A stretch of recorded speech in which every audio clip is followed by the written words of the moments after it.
ஒரு ஊரில் ரெண்டு இணைபிரியாத நண்பர்கள். ஒருத்தன் கேட்டான், இப்போ கடவுள் நம்ம முன்னாடி வந்து உங்கள் ரெண்டு பேரில் யாராவது ஒருத்தர் மட்டும் என்னோட சொர்க்கத்துக்கு வரலாம் அப்படின்னு கூப்பிட்டா நீ என்ன சொல்லுவேன்னு கேட்டானா. இவன் ரொம்ப பெருந்தன்மையாக உன்னையே அழைச்சிட்டு போக சொல்லிடுவேன் அப்படின்ட்டுருக்கான். அப்படின்னா உனக்கு சொர்க்கம் வேணாமான்னு கேட்டிருக்கான் அவன். நீ என்னை விட்டுட்டு போனாவே அப்புறம் இந்த பூலோகமே எனக்கு சொர்க்கம் தாண்டா அப்படின்னு நானா இவன். கவனித்தல், அதாவது லிசனிங் அப்படிங்கிற செயலில் 3 அம்சங்கள் இருக்கிறதாக சொல்கிறாங்க. அது என்ன 3 அம்சங்கள் அப்படின்னா, முதல்ல காதால் கேட்கறது, இது முதல் அம்சம். ரெண்டாவது என்னன்னா கேட்டதை புரிஞ்சுக்கிறது. மூணாவது என்னன்னா என்ன புரிஞ்சுக்கிட்டோங்கிறத தெரிவிக்கிறது, ஃபீட்பேக் அப்படின்னு சொல்கிற மாதிரி. ஒரு ஆசிரியர் வகுப்பில் பாடம் நடத்திக்கிட்டு இருக்கிறார். வெறுமனே கேட்குற குழந்தை ஒரு காதால் வாங்கி இன்னொரு காதால் விட்டுடும்.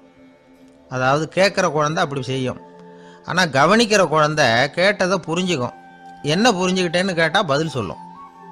இதுதான் கேட்கறதுக்கும் கவனிக்கிறதுக்கும் உள்ள வித்தியாசம். ஒரு புள்ளி விவர கணக்கு என்ன சொல்லுது தெரியுமா? ஒரு மனிதன் எழுதுறது மூலமாக 6% அறிவை பெருக்கிக்கிறானா. எழுதுறது மூலமாக. படிக்கிறது மூலமாக 19% அறிவை பெருக்கிக்கிறானா. பேசுறது மூலமாக 30% அறிவை பெருக்கி கொள்ளுகிறான் அப்படின்னு சொல்கிறாங்க. ஆனால் பாருங்கள், கவனிக்கிறது மூலமாக 45% அறிவை பெருக்கி கொள்ளுகிறான் அப்படிங்கிறது புள்ளி விவரம். அதனால் கற்றலின் கேட்டல் நன்று அப்படின்னு சொல்கிறாங்க இல்லையா, அது இதுதான். அதனால் கவனிக்கிறது மூலமாக அதிக அறிவை நாம் பெருக்கி கொள்ள முடியும். கேள்வி ஞானம்தான் ரொம்ப சிறந்தது அப்படிங்கிறார் வள்ளுவர். அதாவது கவனித்து கேட்கணும், அதுதான் முக்கியம். மற்றவங்க சொல்கிறத நல்லா கவனிக்க முடியாதபடிக்கு நாமே சில தடைகளை ஏற்படுத்திக்கிறோம். அல்லது நம்ம அறியாமலே அப்படி ஒரு தடை உண்டாயிடுது. அந்த தடைகளை தாண்டணும் அல்லது தகர்த்து எறியணும் அப்படிங்கிறது பெரியவர்கள் சொல்லுகிற யோசனை. அது என்ன தடைகள் அப்படின்னா, நமக்கு தெரியாத இவர் என்ன சொல்லிட போகிறார் அப்படிங்கிற நினப்பு, இது ஒரு தடை. சொல்லி முடிக்கிறதுக்கு முன்னாடியே குறுக்க பேசுறது, மனசு அங்கேயும் இங்கேயும் அலையிறது, இதெல்லாம் தான் தடைகள். ஆசிரியர் பாடம் நடத்துகிறார் அப்படின்னா மாணவர்கள் அக்கறையாக கவனிக்கணும். அப்போ தான் பரீட்சையில் பாஸ் ஆக முடியும். வீட்டுக்குள்ள கணவன் சொல்கிறத மனைவி கவனித்து கேட்கணும்.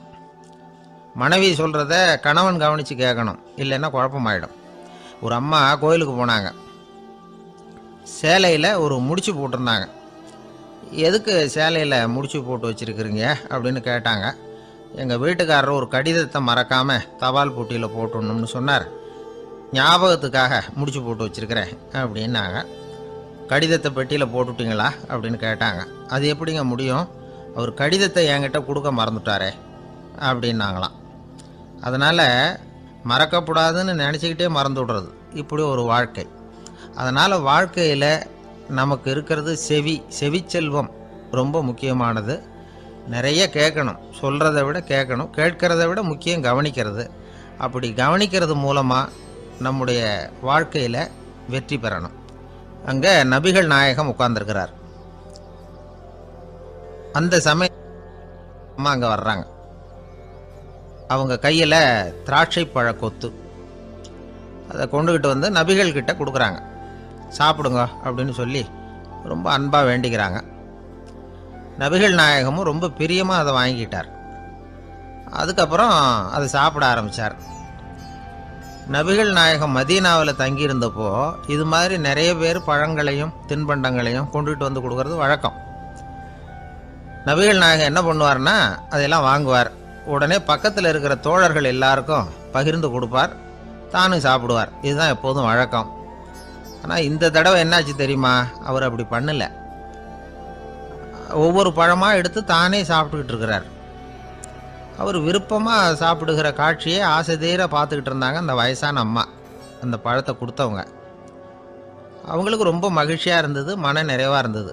நாம் ஆசையாக கொண்டுக்கிட்டு கொடுக்குற பழத்தை நபிகள் நாயகம் இவ்வளோ பிரியமாக சாப்பிட்றாரே அப்படின்னு நினச்சி ரொம்ப சந்தோஷப்பட்டாங்க.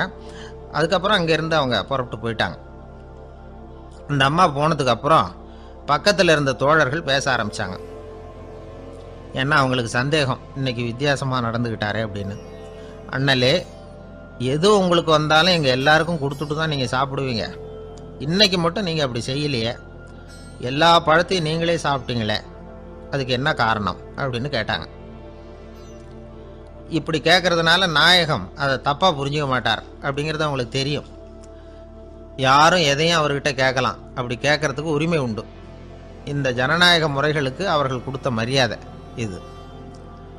தோழர்களின் கேள்விக்கு நபிகள் பதில் சொல்ல ஆரம்பித்தார். நண்பர்களே, அந்த அம்மா ரொம்ப பிரியமாக அந்த பழங்களை என்கிட்ட கொண்டுகிட்டு வந்து கொடுத்தாங்க. முதல்ல ஒரு பழத்தை எடுத்து வாயில் போட்டு பார்த்தேன். அது ரொம்ப புளிப்பாக இருந்தது, சாப்பிட்றது ரொம்ப கஷ்டம்.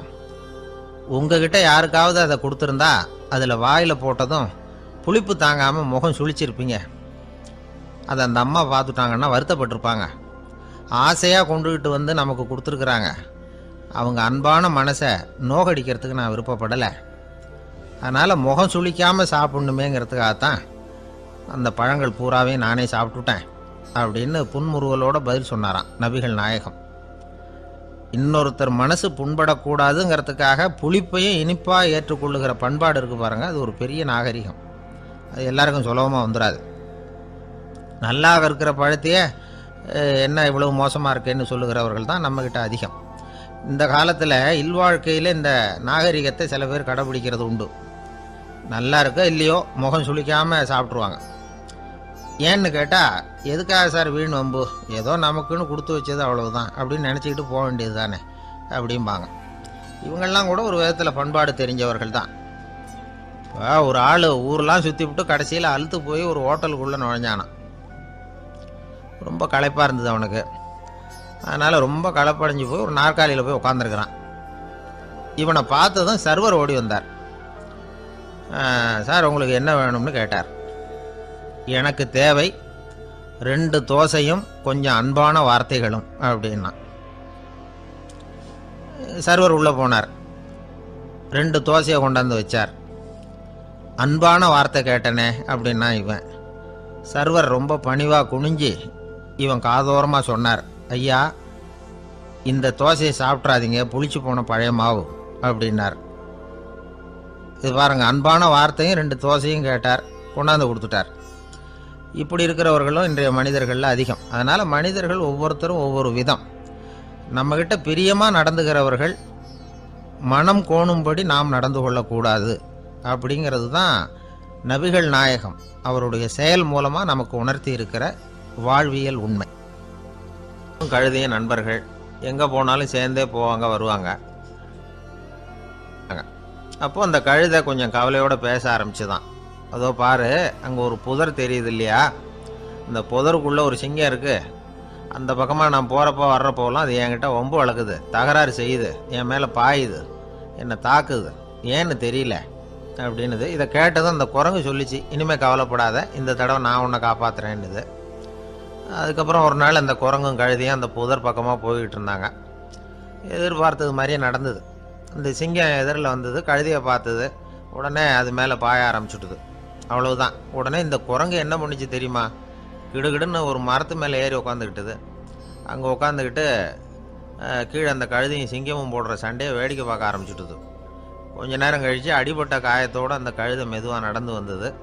குரங்கும் மெல்ல மரத்தை விட்டு கீழே இறங்குச்சு. இப்போ கழுதை கேட்டுது, என்னை காப்பாத்துறேன்னு சொல்லிவிட்டு காலவாரி விட்டுட்டியே, நீ பாட்டுக்கு மரத்து மேலே ஏறி உட்காந்துக்கிட்டே, அது நியாயமானது. குரங்கு பரிதாபமாக அதை பார்த்துது. நான் மரத்து மேலே இருந்து நீங்கள் 2 பேரும் சண்டை போட்டதை பார்த்துக்கிட்டு தான் இருந்தேன்.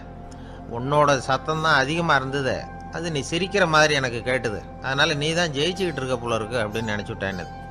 இன்றைக்கி பல பேர் இப்படி தான் இருக்கிறாங்களாம். யார் ஜெயிக்கிறாங்க யார் தோக்குறாங்கங்கிறத முகத்தை பார்த்து கூட கண்டுபிடிக்க முடியறதில்ல. பேசுகிற பேச்சை வச்சு கூட கண்டுபிடிக்க முடியறதில்ல. தோற்கிறவங்க கூட சிரிக்கிற மாதிரி முகத்தை வச்சுக்கிறான். இன்றைய மனிதர்கள்கிட்ட ஏகப்பட்ட முரண்பாடுகள். பொய் முகங்களோட உலவுகிறவர்கள் தான் அதிகம். உண்மை முகம் எங்கே இருக்குது அப்படிங்கிறத புரிஞ்சுக்கிட்டு நண்பர்களை தேர்ந்தெடுக்கணும் அப்படிங்கிறது ஒரு முக்கியமான கருத்து. கடவுள் இந்த உலகத்தை படைச்சுட்டு அதுக்கப்புறமும் கொஞ்ச நாள் இங்கேயே தங்கியிருந்தாராம். அப்போ தான் அவருக்கு ஒரு உண்மை புரிஞ்சுதான், இந்த உலகத்தில் தங்கி இருக்கிறது எவ்வளவு இடைஞ்சல்னு.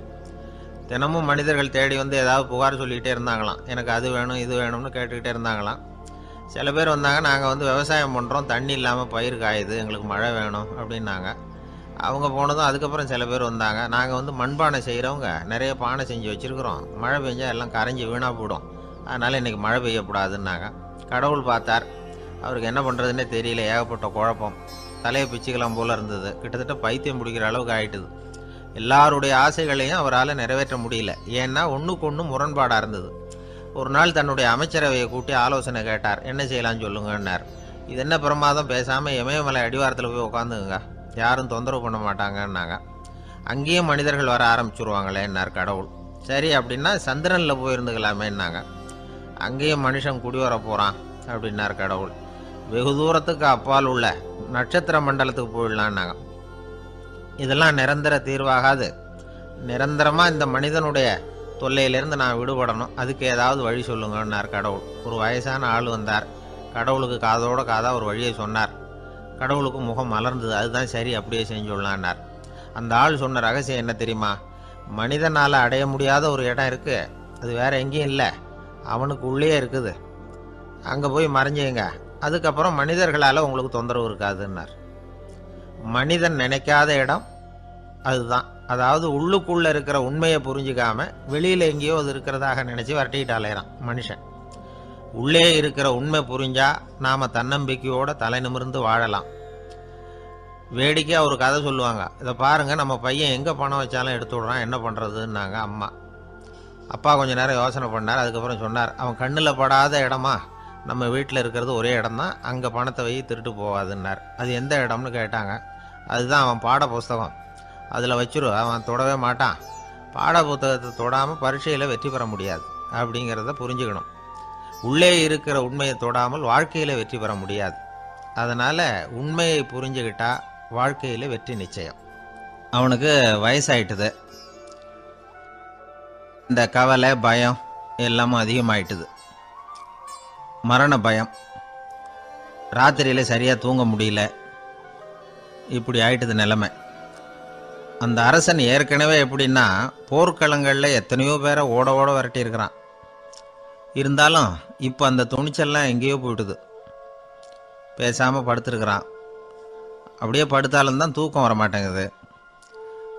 என்ன பண்ணலாம்னு யோசித்தான் இந்த மன்னன். உடனே எல்லா அமைச்சர்களையும் கூப்பிட்டான். எனக்கு நிம்மதி இல்லை, எதை நினச்சாலும் பயமாக இருக்குது, எனக்கு ஒரு ஆலோசனை சொல்லுங்க அப்படின்னா. என்ன ஆலோசனை வேணும் அப்படின்னு சொல்லி கேட்டாங்க.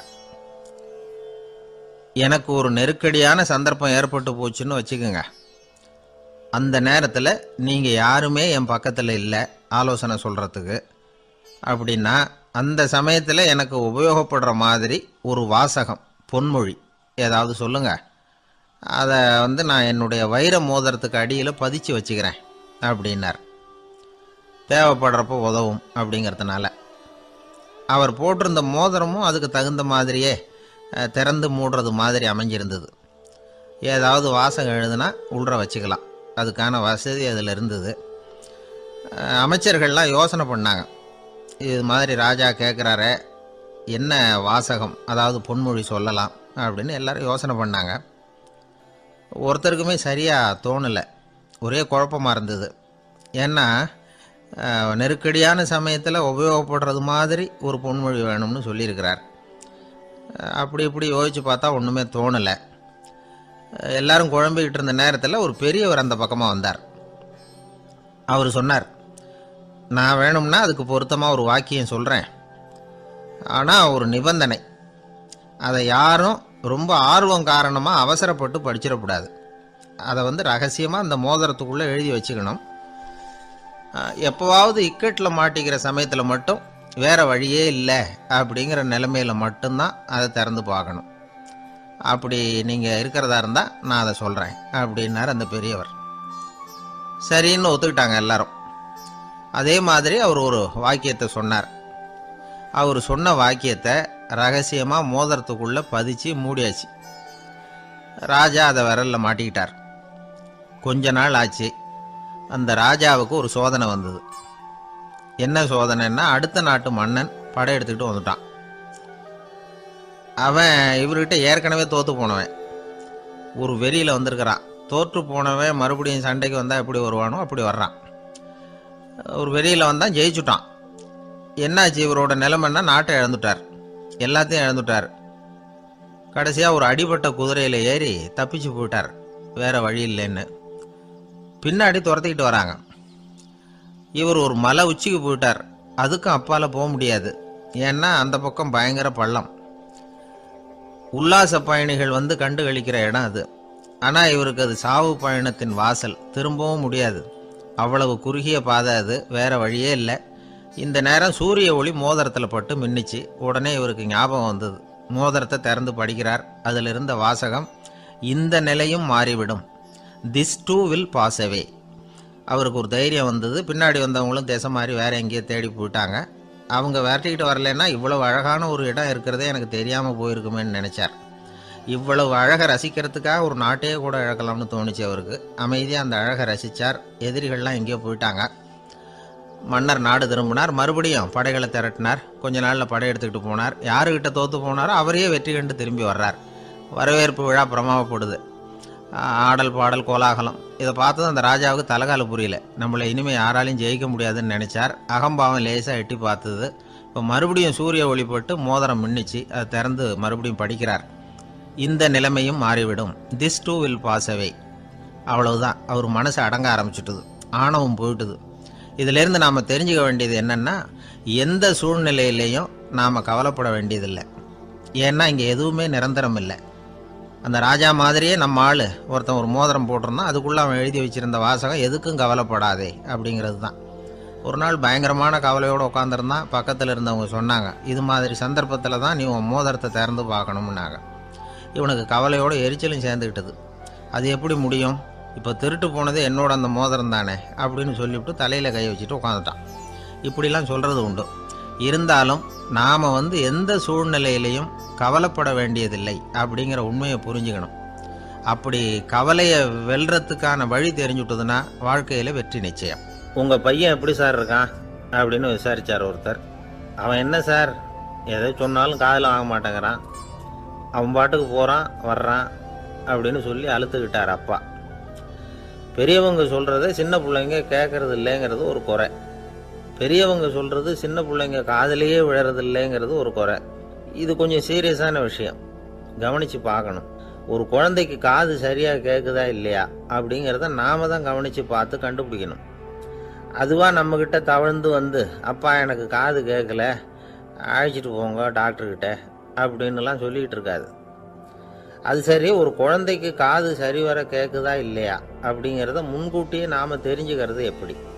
அதுக்கு சில வழி இருக்குது. உங்கள் குழந்தைய கொஞ்சம் அப்படியே கவனித்து பாருங்கள். அடிக்கடி ஜலதோஷம், காதில் அரிப்பு ஏற்படுதா, மூக்கு விரிவாகவும், அப்புறம் டான்சில், அடினாய்டு, சத அழற்சி, இது மாதிரி ஏதாவது இருக்கா? வாயிலிருந்து எச்சில் ஒழுகுதா, குழந்தை வாயினால் சுவாசிக்குதா, பற்கள் முன்னாடி தள்ளி வளருதா, இதெல்லாம் அதுக்கு அறிகுறி. அப்புறம் இந்த VBDF TH இப்படி இந்த ஒலிகள் சேர்ந்த வார்த்தைகளை குழந்தை சரியாக புரிஞ்சுக்காது. இப்போ உதாரணத்துக்கு பட்டுன்னு சொல்லு குழந்தை அப்படின்னீங்கன்னா அது கட்டுன்னு சொல்லும். அதாவது பட்டு சவுண்டை அதால் புரிஞ்சிக்க முடியல. அப்புறம் உங்கள் குழந்தை உங்களை உறக்க பேச சொல்கிறானா, அடிக்கடி கேள்வி கேட்குறானா, சாப்பிட்றப்போ கவனம் இல்லாமல் இருக்கானா, படிப்பில் போதுமான முன்னேற்றம் இல்லையா, வகுப்பில் சரியாக கவனிக்கிறது இல்லையா, இப்படிலாம் இருந்தால் ஆரம்பத்திலேயே டாக்டர்கிட்ட அழைச்சிட்டு போய் சிகிச்சையை ஆரம்பிச்சுடலாம், குணப்படுத்தி விடலாம். குழந்தைக்கு காது சரியாக கேட்கலன்னா நீங்கள் செய்ய வேண்டியது என்ன தெரியுமா? அவனுக்கு காது கேட்கலேங்கிறதுக்காக அவன் முன்னாடி சத்தம் போட்டு பேசக்கூடாது. மெதுவாக சீராக பேசணும், அவனை பார்த்து பேசணும். உங்கள் உதட்டு அசைவுகள் அவனுக்கு உதவும். அதை பார்த்தே புரிஞ்சுக்குவான். நீங்கள் வாயில் வெத்தலை பாக்கு போட்டுக்கிட்டோ புகை பிடிச்சிக்கிட்டோ பேசக்கூடாது. அப்படி பேசினா அவனால் அந்த உச்சரிப்பை சரியாக புரிஞ்சிக்க முடியாது. ஒரு வார்த்தையை சொல்கிறீங்க, அவனுக்கு புரியல அப்படின்னா அதே வார்த்தையை மறுபடியும் சொல்லணும். அவனுக்கு நீங்கள் முதல்ல சொன்ன வார்த்தை புரியலேன்னு நினச்சிக்கிட்டு மறுபடியும் திருப்பி சொல்கிறப்போ அதே அர்த்தம் வரக்கூடிய வேற வார்த்தையை சொல்லக்கூடாது. இப்படிலாம் நடந்துக்கிட்டா அவனுக்கு மன திடத்தை ஏற்படுத்த முடியும். இல்லைன்னா அவனுக்கு தாழ்வு மனப்பான்மை வந்துடும். குழந்தைக்கு காது கோளாறுன்னா ஆரம்பத்திலேயே டாக்டர்கிட்ட அழைச்சிட்டு போனால் போதும், குணப்படுத்தி விடலாம். அப்புறம் பார்த்துக்கலாமே அப்படின்னு அலட்சியமாக இருந்துட்டாதான் கஷ்டம். சில பேர் கோபத்தில் சின்ன பிள்ளைங்க காதை பிடிச்சி திருகிறது உண்டு. இது ரொம்ப தப்பு.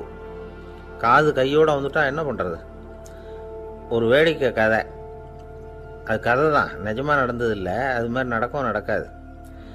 ஒரு வேடிக்கைக்காக சொல்லப்படுற கதை. அதாவது ஒரு வீட்டில் அப்பா அம்மாவை பார்த்து சொல்லிகிட்டு இருக்கார், இதை பாரு, நாளைக்கு காலையில் என்னை சீக்கிரம் எழுப்பி விட்டுரு, நான் செங்கல்பட்டு வரைக்கும் போயிட்டு வர வேண்டியிருக்கு அப்படின்னாராம். இதை அவங்க பையன் காதில் வாங்கிட்டு இருக்கான். அப்பாவுக்கு சிரமம் வேண்டாமே அப்படின்னு நினச்சி அவனே காலையில் யாருக்கும் தெரியாமல் எழுந்திரிச்சு புறப்பட்டு செங்கல்பட்டுக்கு போட்டான். சாயந்தரமாக திரும்பி வந்தான்.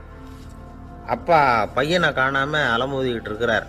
சாயந்தரமாக பையனை பார்த்ததும் எங்கடா போயிட்டு வந்தேன்னு கேட்டார் கோவமா. செங்கல்பட்டுக்கு போயிட்டு வந்தேப்பா, நீ வேணா அலைய வேண்டாமேன்னு அப்படின்னா. எதுக்கடா போனேன்னு அதட்டினார். அதான்ப்பா, நீ நேற்று அம்மா கிட்ட சொல்லிக்கிட்டு இருந்த, அதை காதில் வாங்கினேன், உனக்காக நான் போயிட்டு வந்தேன் அப்படின்னா. உடனே எந்த காதில் வாங்கினேன் அப்படின்னு சொல்லி காதை பிடிச்சி திருகினார். அந்த காது கையோடு வந்துட்டுது. இது நடந்து கொஞ்ச நாள் கழித்து அந்த அப்பாவும் பையனும் கடத்தெருவில் போய்கிட்டு இருக்கிறாங்க. எதிரில் ஒரு நாய் ஓடி வந்தது. அதுக்கு 2 காதும் இல்லை. என்ன இது, இந்த நாய்க்குட்டிக்கு 2 காதும் இல்லை அப்படின்னாரு அப்பா. அதுக்கு பையன் சொல்கிறான், அப்பா அது 2 தடவை செங்கல்பட்டுக்கு போயிட்டு வந்துருக்கும் அப்படின்னானா. ஒரே ஒரு ஊரில் ஒரு அம்மா இருந்தாங்க. அந்த அம்மாவுக்கு ஒரே ஒரு பிள்ளையாண்டான். அவனுக்கு ரொம்ப அக்கறையோடு கல்யாணம் பண்ணி வச்சாங்க. கல்யாணம் முடிஞ்சதும் மருமக பொண்ணு வீட்டுக்கு வந்து சேர்ந்தது. அப்பாடா, என் கடமை முடிஞ்சது, இனிமே அக்கடான்னு எங்கேயாவது ஒரு மூலையில் படுத்து கிடக்கலாம் அப்படின்னு நினச்சாங்க அந்த அம்மா. ஆனால் நினைக்கிறபடி எங்கே நடக்குது? அதுக்கப்புறம் தான் பிரச்சனையே ஆரம்பமாச்சு. மருமகள் குணம் சரியில்லை, ஒரு மாதிரி. அந்த பொண்ணு வீட்டுக்கு வந்ததுமே முதல் வேலையாக மாமியாரை பார்த்து, அதுதான் நான் வந்துட்டேன்ல, இனிமேல் உங்களுக்கு என்ன வேலைங்க, புறப்பட வேண்டியது தானே, காசி ராமேஸ்வரம்னு எங்கேயாவது போங்க அப்படின்ட்டு தான். மாமியாரை பார்த்தாங்க, கொஞ்சம் யோசனை பண்ணாங்க. இந்த பாருமா, நீ இப்படி சொல்கிறதுக்கு முன்னாடியே வீட்டை விட்டு புறப்படணுங்கிற முடிவுக்கு நான் வந்துட்டேன். வீட்டை மட்டும் இல்லை, இந்த உலகத்தை விட்டே கூட போகிறதுக்கு தயாராக இருக்கிறேன். ஆனால் ஒரே ஒரு விஷயத்துக்காக என் உயிரை கையில் பிடிச்சிக்கிட்டு இருக்கிறேன் அப்படின்னாங்களாம். என்ன விஷயம்னு கேட்டது இந்த மருமக பொண்ணு. வேற ஒன்றும் இல்லை, என் பிள்ளைக்கு கல்யாணம் பண்ணி வச்சுட்டேன். ஒரு பேர புள்ள பிறந்து அதை என் கண்ணால் பார்த்துட்டேன்னா நான் எங்கே வேணும்னாலும் போகிறதுக்கு தயாராக இருக்கிறேன் அப்படின்னாங்களாம் அந்த மாமியார். மாமியார் இப்படி சொல்கிறதுலேயும் நியாயம் இருக்கிறதாக பட்டுது அந்த பொண்ணுக்கு. சரி, அப்படியே இருந்து பார்த்துட்டு போகலாம் அப்படின்னு அனுமதி கொடுத்தது. கொஞ்ச காலத்தில் ஒரு பேரன் பிறந்தான். அந்த அம்மாவும் பேரனை கண்ணால் பார்த்துட்டாங்க. சரி, பேரனை பார்த்தாச்சுல்ல, இனிமேல் புறப்பட வேண்டியது தானே அப்படின்னது மருமக பொண்ணு. மாமியார் பார்த்தாங்க, நீ சொல்கிறது சரிதாம்மா, அதில் ஒன்றும் தப்பு இல்லை. என்னோட பேரன் உங்களை அம்மா அப்பான்னு கூப்பிடுறதை என் காது குளிர கேட்டுட்டு போயிடுறேனே அப்படின்னாங்களாம். சரி, அந்த ஆசையை நிறைவேறட்டும் அப்படின்னு காத்துக்கிட்டு இருந்தாங்க. பேரன் வளர்ந்தான், நடந்தான், பள்ளிக்கூடம் போனால், பெரியவனானா. மருமக பொண்ணு மறுபடியும் மாமியாரை விரட்ட ஆரம்பிச்சுட்டுது, இன்னும் புறப்புள்ளையான்னு. இதை பாருமா, இது வரைக்கும் இருந்துட்டேன். பேரனோட கல்யாணத்தையும் கண்ணால் பார்த்தா தான் இந்த கட்டை வேகும் போல் இருக்குது அப்படின்னு சொல்லி ஒரு மாதிரியாக பேச ஆரம்பித்தாங்க. இதுவும் நியாயமான ஆசையாக தான் படுது அப்படின்னு அது யோசிச்சிருக்கு அந்த பொண்ணு. சரின்னு அதுக்கும் ஒத்துக்கிட்டது. உடனே பேரனுடைய கல்யாணமும் முடிஞ்சது ஒரு வழியாக. இனிமேல் ஒரு நொடி கூட இங்கே இருக்கக்கூடாது, புறப்படுங்க அப்படின்னு மாமியாரை விரட்டிச்சான் அந்த பொண்ணு. இப்போ அந்த மாமியார் தன்னோட மருமகளை பார்த்து சொல்கிறாங்க, இதோ கிளம்பிட்டேம்மா, என் மூட்டை முடிச்செல்லாம் கட்டிக்கிட்டேன், புறப்பட்டுவிட்டேன். அப்படியே நீயும் உன் துணிமணிகளை மூட்டை கட்டிக்கிட்டு கிளம்பிடும், என்னோட சேர்ந்து 2 பேருமா சேர்ந்து போயிடலாம் அப்படின்னாங்களாம். அந்த பொண்ணு முழிக்குது. முழிக்காதே, உனக்கும் ஒரு மருமக வந்துட்டா, இனிமேல் நீயும் ஒரு மாமியார் தானே, உனக்கும் இனிமேல் இங்கே வேலை இல்லை, புறப்படு அப்படின்னாங்களாம். அப்போ தான் அந்த பொண்ணு சிந்திக்க ஆரம்பிச்சுதான், தன்னோட தவறு புரிஞ்சுதான். இந்த தகவலை கேட்டுக்கிட்டு இருக்கிற மருமகள்லாம் இதை பற்றி கொஞ்சம் யோசித்து பார்க்கணுங்கிறதுக்காகத்தான் இதை சொல்கிறோம் மாமியார்கள் சார்பாக. கொஞ்ச நாளைக்கு முன்னாடி ஒரு பொண்ணை பார்த்து பேசுகிற சந்தர்ப்பம் கிடைச்சிது ஒரு கல்யாண வீட்டில். அந்த பொண்ணு சொல்லிச்சு, சார் எனக்கு கல்யாணம் ஆகி 15 வருஷம் ஆகுது, நான் மாமியார்கிட்ட சண்டை போட்டதே இல்லை அப்படின்னு ரொம்ப அடக்கமாக சொல்லிச்சு. அது எப்படிம்மா சாத்தியமாச்சுன்னு கேட்டோம். எனக்கு கல்யாணம் ஆகி 15 வருஷம்தான் ஆச்சு, ஆனால் என் மாமியார் செத்து போய் 20 வருஷத்துக்கு மேலே ஆகிட்டுது அப்படின்னுது. லோகமானிய பாலகங்காதர திலகர் இருந்தார்ல, அவருக்கு 15 வயசுலேயே கல்யாணம் நடந்துதான். மனைவி பேர் தபிபாய். ரொம்ப பெரிய குடும்பத்து பொண்ணு, நல்ல குணம். அவங்க குடும்பம் நடத்திக்கிட்டு இருக்கிறாங்க. அந்த காலத்தில் திருடர்கள் பயம் அதிகம். இந்த காலத்தில் மட்டும் என்னன்னு கேட்குறீங்களா? நீங்கள் கேட்குறது நியாயம்தான். இருந்தாலும் இந்த காலத்து திருடனுக்கும் அந்த காலத்து திருடனுக்கும் ஒரு முக்கியமான வித்தியாசம் உண்டு. அதாவது அந்த காலத்து திருடன்லாம் நியாயம் அநியாயம் பார்க்கறது உண்டு, இந்த காலத்தில் அப்படி பார்க்கறது இல்லை. அந்த காலத்தில் திருட வர்றவங்கள்ட்ட கூட ஒரு தார்மீக உணர்வு உண்டாம். அதாவது அப்போ உள்ள கொள்ளைக்காரங்க எதை களவாடினாலும் சரி, அரிசியை மட்டும் களவாடுறது இல்லையா, அப்படி ஒரு கொள்கை. அதனால பாருங்க, அந்த காலத்து பெண்கள் நகை நட்டுகளை பத்திரமா வைக்கணும்னா பெட்டியில் வைக்கிறது இல்லை, அரிசி பானையில் போட்டு வச்சு விடுறது. இப்போல்லாம் பேங்க்கில் சேஃப்டி லாக்கர்னு இருக்குல்ல, அது மாதிரி அந்த காலத்தில் சேஃப்டி லாக்கருங்கிறது அரிசி பானை. இந்த வளையல், மூக்குத்தி, தோடு இப்படி எதுவாக இருந்தாலும் அதில் போட்டு பத்திரமா வச்சுருவாங்க. திருடன் அரிசி பானை பக்கம் போகிறதில்ல. ஏன்னா சாப்பிட்ற விஷயத்தில் கை வைக்கக்கூடாது, அது பாவம் அப்படின்னு அவன் நினைக்கிறான். திலகரோட மனைவி தபீபாயும் அதே மாதிரி தன்னுடைய ஆபரணங்களை ஒரு அரிசி பானைக்குள்ளே போட்டு மூடி வச்சுருந்தாங்களாம். இப்படி இருந்தப்போ ஒரு நாள் ஒரு பிச்சைக்கார பொண்ணு வீடு வீடாக பிச்சை கேட்டுக்கிட்டே வந்திருக்குது. திலகர் வீட்டுக்கும் தர்மம் போடுங்க தாயே அப்படின்னு தான் அந்த பொண்ணு. அந்த அம்மா தபீபாய் காதில் இது விழுந்திருக்கு. உடனே கை நிறைய அரிசி அள்ளிக்கிட்டு போட்டிருக்கு. பாத்திரத்தில் அரிசியை போட்டதுக்கு அப்புறம் தான் தெரியுது, பளிச்சுன்னு கண்ணில் படுது. அதாவது அந்த அம்மாவோட வைர மூக்குத்தி ஒன்று அரிசியோடு சேர்ந்து அந்த பிச்சைக்கார பொண்ணு பாத்திரத்தில் போய் விழுந்துட்டுது. இந்த அம்மாவுக்கு மனசுக்குள்ளே குழப்பம், என்ன இப்படி ஆகிட்டுதே, மூக்குத்தி போயிட்டுதே, பிச்சை பாத்திரத்துலேருந்து அதை எப்படி எடுக்கிறது அப்படின்னு தயக்கம். வாயை திறந்து அதை கேட்கறதுக்கும் கூச்சம். திண்ணையில் உட்காந்துருந்த திலகர் இவ்வளவையும் பார்த்துக்கிட்டு இருக்கிறார். மனைவியின் மனசுக்குள்ளே நடக்கிற மௌன போராட்டத்தை அவர் நல்லா புரிஞ்சுக்கிட்டாராம். மனைவியை பார்த்து சொன்னாராம், தபீபாய், இது தெய்வ சம்மதம். அவளுக்கு சேர வேண்டிய மூக்குத்தி அவகிட்ட போயிட்டுது. பிச்சை பாத்திரத்தில் விழுந்த மூக்குத்தியை எடுக்க வேணாம் அப்படின்னாராம். சரின்னு சொல்லிவிட்டு மேற்கொண்டு எதுவும் சொல்லாமல் அந்த அம்மா வீட்டுக்குள்ளே போயிட்டாங்களாம். இந்த காலத்துலலாம் அது மாதிரி நடக்குமா? வெறும் அரிசியை போட்டுட்டு விவகாரம் பண்ணிகிட்டு இருக்க மாட்டோமா? ஒரு பெரிய மனுஷன் வீட்டுக்கு ஒரு பிச்சைக்காரன் வந்தான். ஐயா, நாங்கள் பிச்சைக்காரங்கள்லாம் சேர்ந்து ஒரு சங்கம் வச்சுருக்குறோம், அதுக்கு நிதி சேர்க்குறோம், அதுக்கு ஒரு 100 ரூபா கொடுத்தீங்கன்னா எங்களுக்கு பெரிய உதவியாக இருக்கும் அப்படின்னானா. அதெல்லாம் ஒன்றும் கொடுக்க முடியாது போ அப்படின்னாரான் அவர். அப்படின்னா ஒரு 50 ரூபாயாவது கொடுங்களேன் அப்படின்ட்டுருக்கான். அதுவும் முடியாதுன்னு சொல்லிவிட்டார். 25 ரூபா அப்படின்ட்டுருக்கான். எதுவும் முடியாது அப்படின்னாரான்.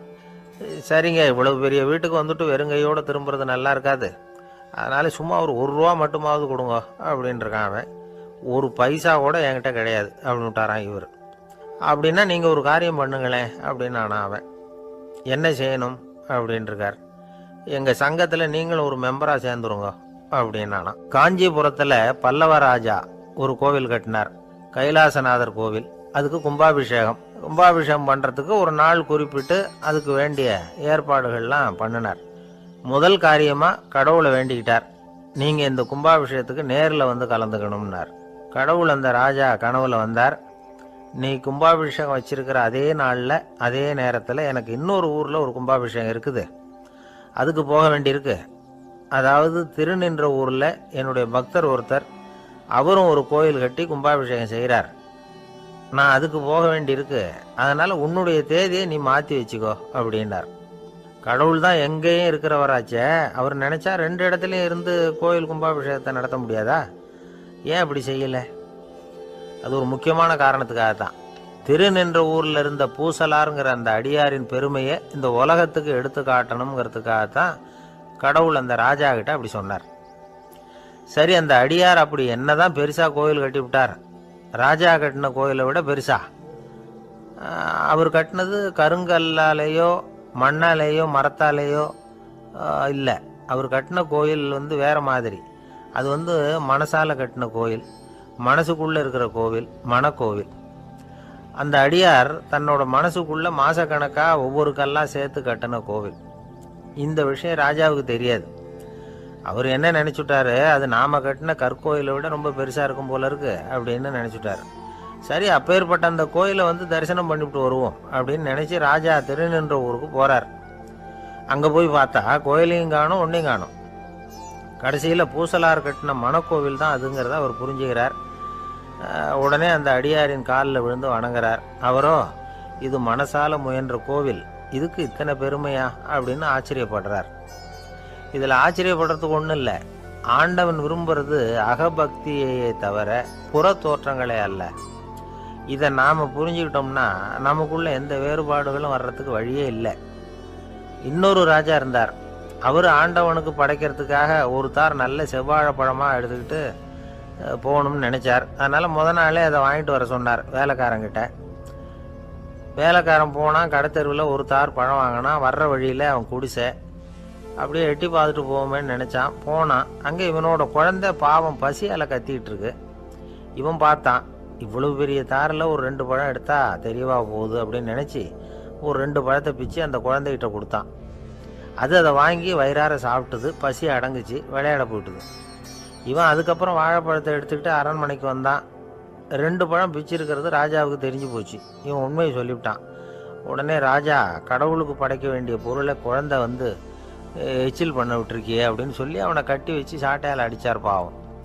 மறுநாள் பழத்தை கோயிலுக்கு எடுத்துகிட்டு போனார். கடவுள் முன்னாடி வச்சார். கடவுள் கண்ணை திறந்து பார்த்தார். பழம்லாம் அழுகி இருக்குது. என்ன இது அழுகி போன பழம் அப்படின்னார். ராஜா முழிச்சார். நல்லா தானே இருந்தது அப்படின்னு நினச்சார். அப்போ கடவுள் அந்த ராஜா கிட்ட சொன்னாராம், இதை பார்ப்பா, இந்த தாரில் 2 பழம் தான் நல்ல பழம். அந்த 2 பழங்களையும் நேற்றுக்கே நான் சாப்பிட்டுட்டேன் அப்படின்னாராம். அப்போ தான் ராஜாவுக்கு புரிஞ்சுது, ஏழை குழந்தையின் பசியை தீர்க்கறதுக்காக உதவுன அந்த 2 பழம்தான் இறைவன் சாப்பிட்ட பழம்னு. இறைவன் இருக்கிற இடம் எது? இதுதான். ஒரு அப்பாவுக்கு 2 பிள்ளைங்க. மூத்தவன் ரொம்ப அடக்கம். அப்பா எது சொன்னாலும் கேட்பான். பெரியவங்களுக்கு கீழ்ப்படிஞ்சு நடப்பான். இளையவன் அப்படி இல்லை. தான் நினச்சதை தான் சொல்லுவான், செய்வான். அடுத்தவங்க சொல்கிறத கேட்க மாட்டான். அடங்கி நடக்க மாட்டான். இந்த 2 பேரில் யாரை வந்து உங்களுக்கு பிடிக்கும்? பெரியவனை தான் பிடிக்கும். ஏன்னா அவன் தான் சொல்கிற பேச்சை கேட்குறவன் அப்படின்னு சொல்லுவீங்க. ஆனால் ஒரு ஞானி என்ன சொல்கிறார் தெரியுமா? ஒரு குழந்தை அதன் அறிவுக்காக மதிக்கப்பட வேண்டுமே தவிர அதனுடைய கீழ்ப்படியும் தன்மைக்காக அல்ல அப்படிங்கிறார். நம்ம குழந்தைகளை வந்து சுயமாக சிந்திக்கிறதுக்கு நாம் விடுறதில்லை. மற்றவங்கள பார்த்து காப்பி அடிக்கிறதுக்கு தான் நாம் அவங்களுக்கு கற்றுக் கொடுக்குறோம். புகழ்பெற்ற மனிதர்கள் சிலருடைய பேரை சொல்லி நீயும் அவர் மாதிரி ஆகணும், இவர் மாதிரி ஆகணும் அப்படின்னு சொல்லிகிட்டே இருக்கிறோம். குழந்தைகள் வந்து தங்களுடைய தனித்தன்மையை வளர்த்துக்கிறதுக்கு நாம் தடையாக இருக்கிறோம். ஒரு குழந்தைகிட்ட அனாவசியமாக வந்து நம்பிக்கையை வளர்த்துடக்கூடாது. எந்த கோட்பாட்டையும் திணிக்கக்கூடாது. நாம் ஏற்கனவே அர்த்தமில்லாத கருத்துக்களையும் கொள்கைகளையும் மனசில் போட்டு நிரப்பி வச்சுருக்கிறோம். இந்த உலகத்துக்கு புதுசாக வந்து சேர்ந்திருக்கிற ஒரு குழந்தையின் தூய்மையான மனசில் நம்ம கருத்துக்களை அறிமுகம் செய்ய அல்லது திணிக்கிறதுக்கு நமக்கு எந்த அதிகாரமும் கிடையாது. ஒரு குழந்தைய நீ இந்த மதத்தை சேர்ந்தவன் அப்படின்னு பிறந்ததுமே ஒரு முத்திரை குத்தி விடுறோம். இது அதோட சுதந்திரத்தை ஆரம்பத்திலேயே கிள்ளி எறிகிறது மாதிரி தான். நீங்கள் ஒரு மதத்தின் வழிமுறைகளை கடைப்பிடிச்சிக்கிட்டு வர்றீங்க, அந்த வழியில் போய்கிட்டு இருக்கிறீங்க, சரி, அதனால் போகிறீங்க. அதுக்காக உங்கள் குழந்தையையும் அதே வழியில் தான் வரணும் அப்படின்னு கட்டாயப்படுத்துறதுக்கு உங்களுக்கு என்ன உரிமை இருக்குது? அந்த குழந்தை சுயமாக சிந்திச்சு ஒரு முடிவுக்கு வரட்டுமே. அதுக்கு நீங்கள் ஏன் தடையாக இருக்கிறீங்க? நமக்கு உண்மையிலேயே நம்ம குழந்தை மேலே அன்பு இருந்தால் இது மாதிரி திணிப்பு வேலைகளை செய்யக்கூடாது. திணிப்பு வேலைகளிலிருந்து குழந்தைகளை காப்பாற்றினா போதும். அதுதான் ரொம்ப முக்கியம். அடுத்த தலைமுறை அற்புதமான தலைமுறையாக உருவாகும். நாம் தான் சாதி மத சங்கடங்களில் மாட்டிக்கிட்டு தவிக்கிறோம்.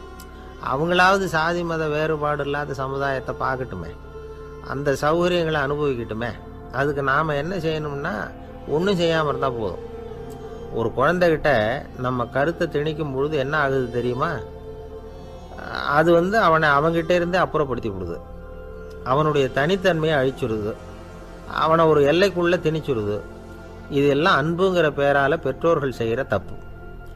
இதெல்லாம் கேட்டுக்கிட்டு இந்த காலத்தில் அப்பா ஒருத்தர் சொன்னார், நான் கருத்துக்களை எல்லாம் என் பையன்கிட்ட திணிக்கிறது இல்லைங்க, ஆனால் அதிகமாக சாப்பிட சொல்லி கட்டாயப்படுத்துவேன் அப்படின்னார். உங்கள் வீட்டு சமையல் அவ்வளோ நல்லா இருக்குமான்னு கேட்டாங்க. நல்லா இருந்தால் நான் ஏன் அவனை சாப்பிட சொல்லி கட்டாயப்படுத்த போகிறேன் அப்படின்னார். ஒரு ஊரில் ஒரு மன்னன் இருந்தான், கொடுங்கோல் மன்னன். நிறைய தொந்தரவு பண்ணிக்கிட்டு இருந்தான். அவன் ஒரு தடவை என்ன பண்ணான் தெரியுமா? ஒரு தப்பும் பண்ணாத ஒரு இளைஞனை பிடிச்சி ஜெயிலில் அடைச்சுட்டான். அந்த பையனோட சொந்தக்காரங்கள்லாம் ராஜா கிட்ட போனாங்க. அவன் ஒரு தவறும் பண்ணலை, அவனை விடுதலை பண்ணுங்க அப்படின்னு கெஞ்சி கேட்டுக்கிட்டாங்க. மன்னன் வந்து யோசனை பண்ணான். அந்த இளைஞனை கூப்பிட்டுக்கிட்டு வர சொன்னான். அவனை கொண்டாந்து ராஜா முன்னாடி நிறுத்தினாங்க. இதை பாருப்பா, உன்னை நான் விடுதலை பண்ணுவேன், ஆனால் ஒரு கண்டிஷன். அந்த நிபந்தனையை நீ நிறைவேற்றினா உனக்கு விடுதலை அப்படின்னா மன்னன். சரின்னு ஒத்துக்கிட்டான் பையன். மன்னன் வந்து கண்டிஷன் என்னங்கிறத சொன்னான். உங்ககிட்ட ஒரு செம்மறி ஆட்டை கொடுக்க போகிறேன். 1 மாதத்துக்கு அதுக்கு தேவையான தீனியையும் கொடுக்க போகிறேன். 1 மாதம் கழித்து அந்த ஆட்டை வந்து எடை போட்டு பார்ப்பேன். அந்த ஆட்டின் எடை கொஞ்சம் கூட கூடி இருக்கக்கூடாது. எடை கூடி இருந்தால் உனக்கு விடுதலை கிடையாது. என்ன சொல்கிற அப்படின்னா. பையனுக்கு ஒன்றும் புரியல, பயமாக போயிட்டுது. குழம்பிக்கிட்டே நின்றுக்கிட்டு இருக்கிறான். சரி, ஒரு நாள் டைம் தரேன், நல்லா யோசனை பண்ணி பார்த்துட்டு நாளைக்கு உன் முடிவை சொல்லு அப்படின்னா மன்னன். பையன் கவலையோடு வெளியில் வந்தான். அங்கே ஒரு பெரியவர் நின்றுக்கிட்டு இருந்தார். அவர்கிட்ட விஷயத்தை சொன்னான். அந்த பெரியவர் இந்த பையனுக்கு காதோட காதாக ஒரு வழியை சொல்லி கொடுத்தார். அதை கேட்டதும் பையன் மறுபடியும் மன்னன் முன்னாடி வந்து நின்னா. உங்கள் நிபந்தனையை ஏற்றுக்கிறேன்னு சொன்னான். மன்னன் வந்து ஒரு ஆட்டுக்குட்டியையும் அதுக்கு 1 மாதத்துக்கு தேவைப்படுற தீவனத்தையும் கொடுக்கும்படியாக உத்தரவு போட்டான். கொடுத்தாங்க. ஓடிட்டு போயிட்டான். 1 மாதம் தினமும் தவறாமல் அந்த தீவனத்தை ஆட்டுக்குட்டிக்கு போட்டுக்கிட்டு இருக்கிறான். 1 மாதம் கழித்து அந்த ஆட்டை வந்து அரண்மனைக்கு ஓட்டிகிட்டு போனான். மன்னன் அதை எடை போட்டு பார்க்குறான். எடை கூடவே இல்லை, அப்படியே தான் இருக்குது. உடனே போட்ட நிபந்தனைப்படி அந்த இளைஞனை வந்து விடுதலை பண்ணிவிட்டான். சரி, ஆட்டுக்கு எடை கூடாமல் இருக்கிறதுக்கு அந்த பெரியவர் சொல்லி கொடுத்த யோசனை என்ன அப்படின்னா, அது வேற ஒன்றும் இல்லை. அந்த ஆட்டுக்கு எதிரில் அது கண்ணில் படுற மாதிரி ஒரு ஓநாயை கட்டி போட சொன்னார். அவ்வளவுதான். ஆட்டுக்கு ஓநாய்ங்கிறது பிறவி பகை. ஓநாயை பார்த்தா ஆடு நடுங்க ஆரம்பிச்சிடும், அவ்வளவு பயம். தினமும் அந்த ஆடு பயந்துக்கிட்டே தீனி சாப்பிட்டுது, எடை கூடல. அதுதான் ரகசியம். இது வந்து சின்ன பிள்ளைங்களுக்கான ஒரு கதை. இதிலேருந்து தெரிஞ்சுக்க வேண்டிய உண்மை என்னன்னா, நாமெல்லாம் சாப்பிட்றப்ப மனசும் உடம்பும் அமைதியாக இருக்கணும். அப்போதான் அது உடம்புல விட்டும். அவசரத்துலையும் பயத்துலையும் சாப்பிட்டா அது சரியா ஜீரணமாகாது. இன்னொரு ராஜா இருந்தார். அவரும் ஒரு இளைஞனை ஜெயிலில் அடைச்சி விட்டார். விடுதலை பண்ணணும்னா ஒரு கண்டிஷன்னார். என்னன்னு கேட்டான். ஒரு ஆட்டுக்குட்டியை அவன் முன்னாடி கொண்டாந்து நிறுத்துவேன், நீ அதுக்கிட்ட ஒரு கேள்வி கேட்கணும், அதுக்கு சரியான பதிலை சொல்லணும். அப்படி செஞ்சுட்டா உனக்கு விடுதலைன்னார். இளைஞன் யோசனை பண்ணி பார்த்தான். சரின்னு ஒத்துக்கிட்டான். அது பிரகாரமே ஆட்டுக்குட்டியை பதில் சொல்ல வச்சுட்டான். என்ன நடந்தது தெரியுமா? ஆட்டுக்குட்டியை கொண்டாந்து நிறுத்தினாங்க. இவன் மெதுவாக அதுக்கிட்ட போனான். அது காதுகிட்ட போய் ஏப்ரலுக்கு அடுத்த மாதம் என்ன மாதம்னு கேட்டான். அது உடனே மேன்னு கத்திச்சு. இவன் விடுதலை ஆயிட்டான். ஒரு நாள் ராமர் அரசவையில் உட்கார்ந்துருக்கிறார். ராமராஜ்யம் நடந்துக்கிட்டு இருந்த நேரம். அந்த சமயத்தில் ஒரு நாய் வந்து அரச சபைக்கு வந்துதான். அது தலையில் அடிபட்டு ரத்தம். அந்த கோலத்தில் அது அங்கே வந்தது. எல்லாரும் ஆச்சரியமாக அதை பார்த்தாங்க. ராமரும் அந்த நாயை பார்த்தார். நீங்கள் வந்த காரியம் என்ன, என்ன நடந்தது, எதுவாக இருந்தாலும் பயப்படாமல் சொல்லு அப்படின்னார். உடனே அந்த நாய் மெதுவாக சொல்ல ஆரம்பிச்சுதான். ஐயா, நான் தெருவில் போய்கிட்டு இருந்தேன். வழியில் ஒருத்தர் வந்தார். அவர் வேத சாஸ்திரம்லாம் படித்த பெரியவர். அவர் எந்த காரணமும் இல்லாமல் அவர் கையில் வச்சிருந்த குச்சியால் என் தலையில் அடிச்சுட்டார். அதுதான் தலையில் ரத்தம். இதை நீங்கள் விசாரித்து தகுந்த தீர்ப்பு வழங்கணும் அப்படின்னு தான் அந்த நாய். ராமர் பார்த்தார். உடனே தன்னுடைய காவலர்களை அனுப்புனார். அந்த ஆளை எங்கே இருந்தாலும் போய் கொண்டுகிட்டு வாங்க அப்படின்னு விட்டார். காவலர்கள் போனாங்க. அந்த ஆளை பிடிச்சி கொண்டு வந்துட்டாங்க. அரண்மனைக்கு வா அப்படின்னு சொல்லி கூப்பிட்டுட்டு வந்துட்டாங்க. என்ன நடந்ததுன்னு விசாரித்தார் ராமர். அதுக்கு அந்த ஆள் சொன்னார். நான் வந்து வீதி வழியாக வந்துக்கிட்டு இருந்தேன். குறுக்க இந்த நாய் வந்தது. நான் அவசரமாக போய்கிட்டு இருந்தேன். இது எனக்கு வழி விடாமல் குறுக்க பூந்து இடைஞ்சல் பண்ணிச்சு. எனக்கு கோபம் வந்துட்டுது. அதனால் அடிச்சுட்டேன். வேத சாஸ்திரம் படித்த நான் என் வசம் இழந்து கோபப்பட்டது பெரிய தப்பு தான். அதை நான் ஒத்துக்கிறேன். குற்றத்தை ஒப்புக்கொள்கிறேன். எனக்கு என்ன தண்டனை கொடுக்கணுமோ அதை கொடுங்க, ஏற்றுக்கிறேன் அப்படின்னு விட்டார். சரி, இப்போ அந்த ஆளுக்கு தண்டனை கொடுக்கணும். என்ன தண்டனை கொடுக்கறது யோசனை பண்ணார் ராமர். அதையும் அந்த நாய்கிட்டே கேட்டார். நீயே சொல்லு, என்ன தண்டனை கொடுக்கலாம் இவருக்கு அப்படின்னார். இதுக்கு அந்த நாய் என்ன சொல்லிச்சு தெரியுமா? இவரை ஏதாவது ஒரு கோயிலுக்கு தர்மகர்த்தாவாக நியமனம் பண்ணிவிடுங்க, அதுதான் இவருக்கு சரியான தண்டனை அப்படின்னுது.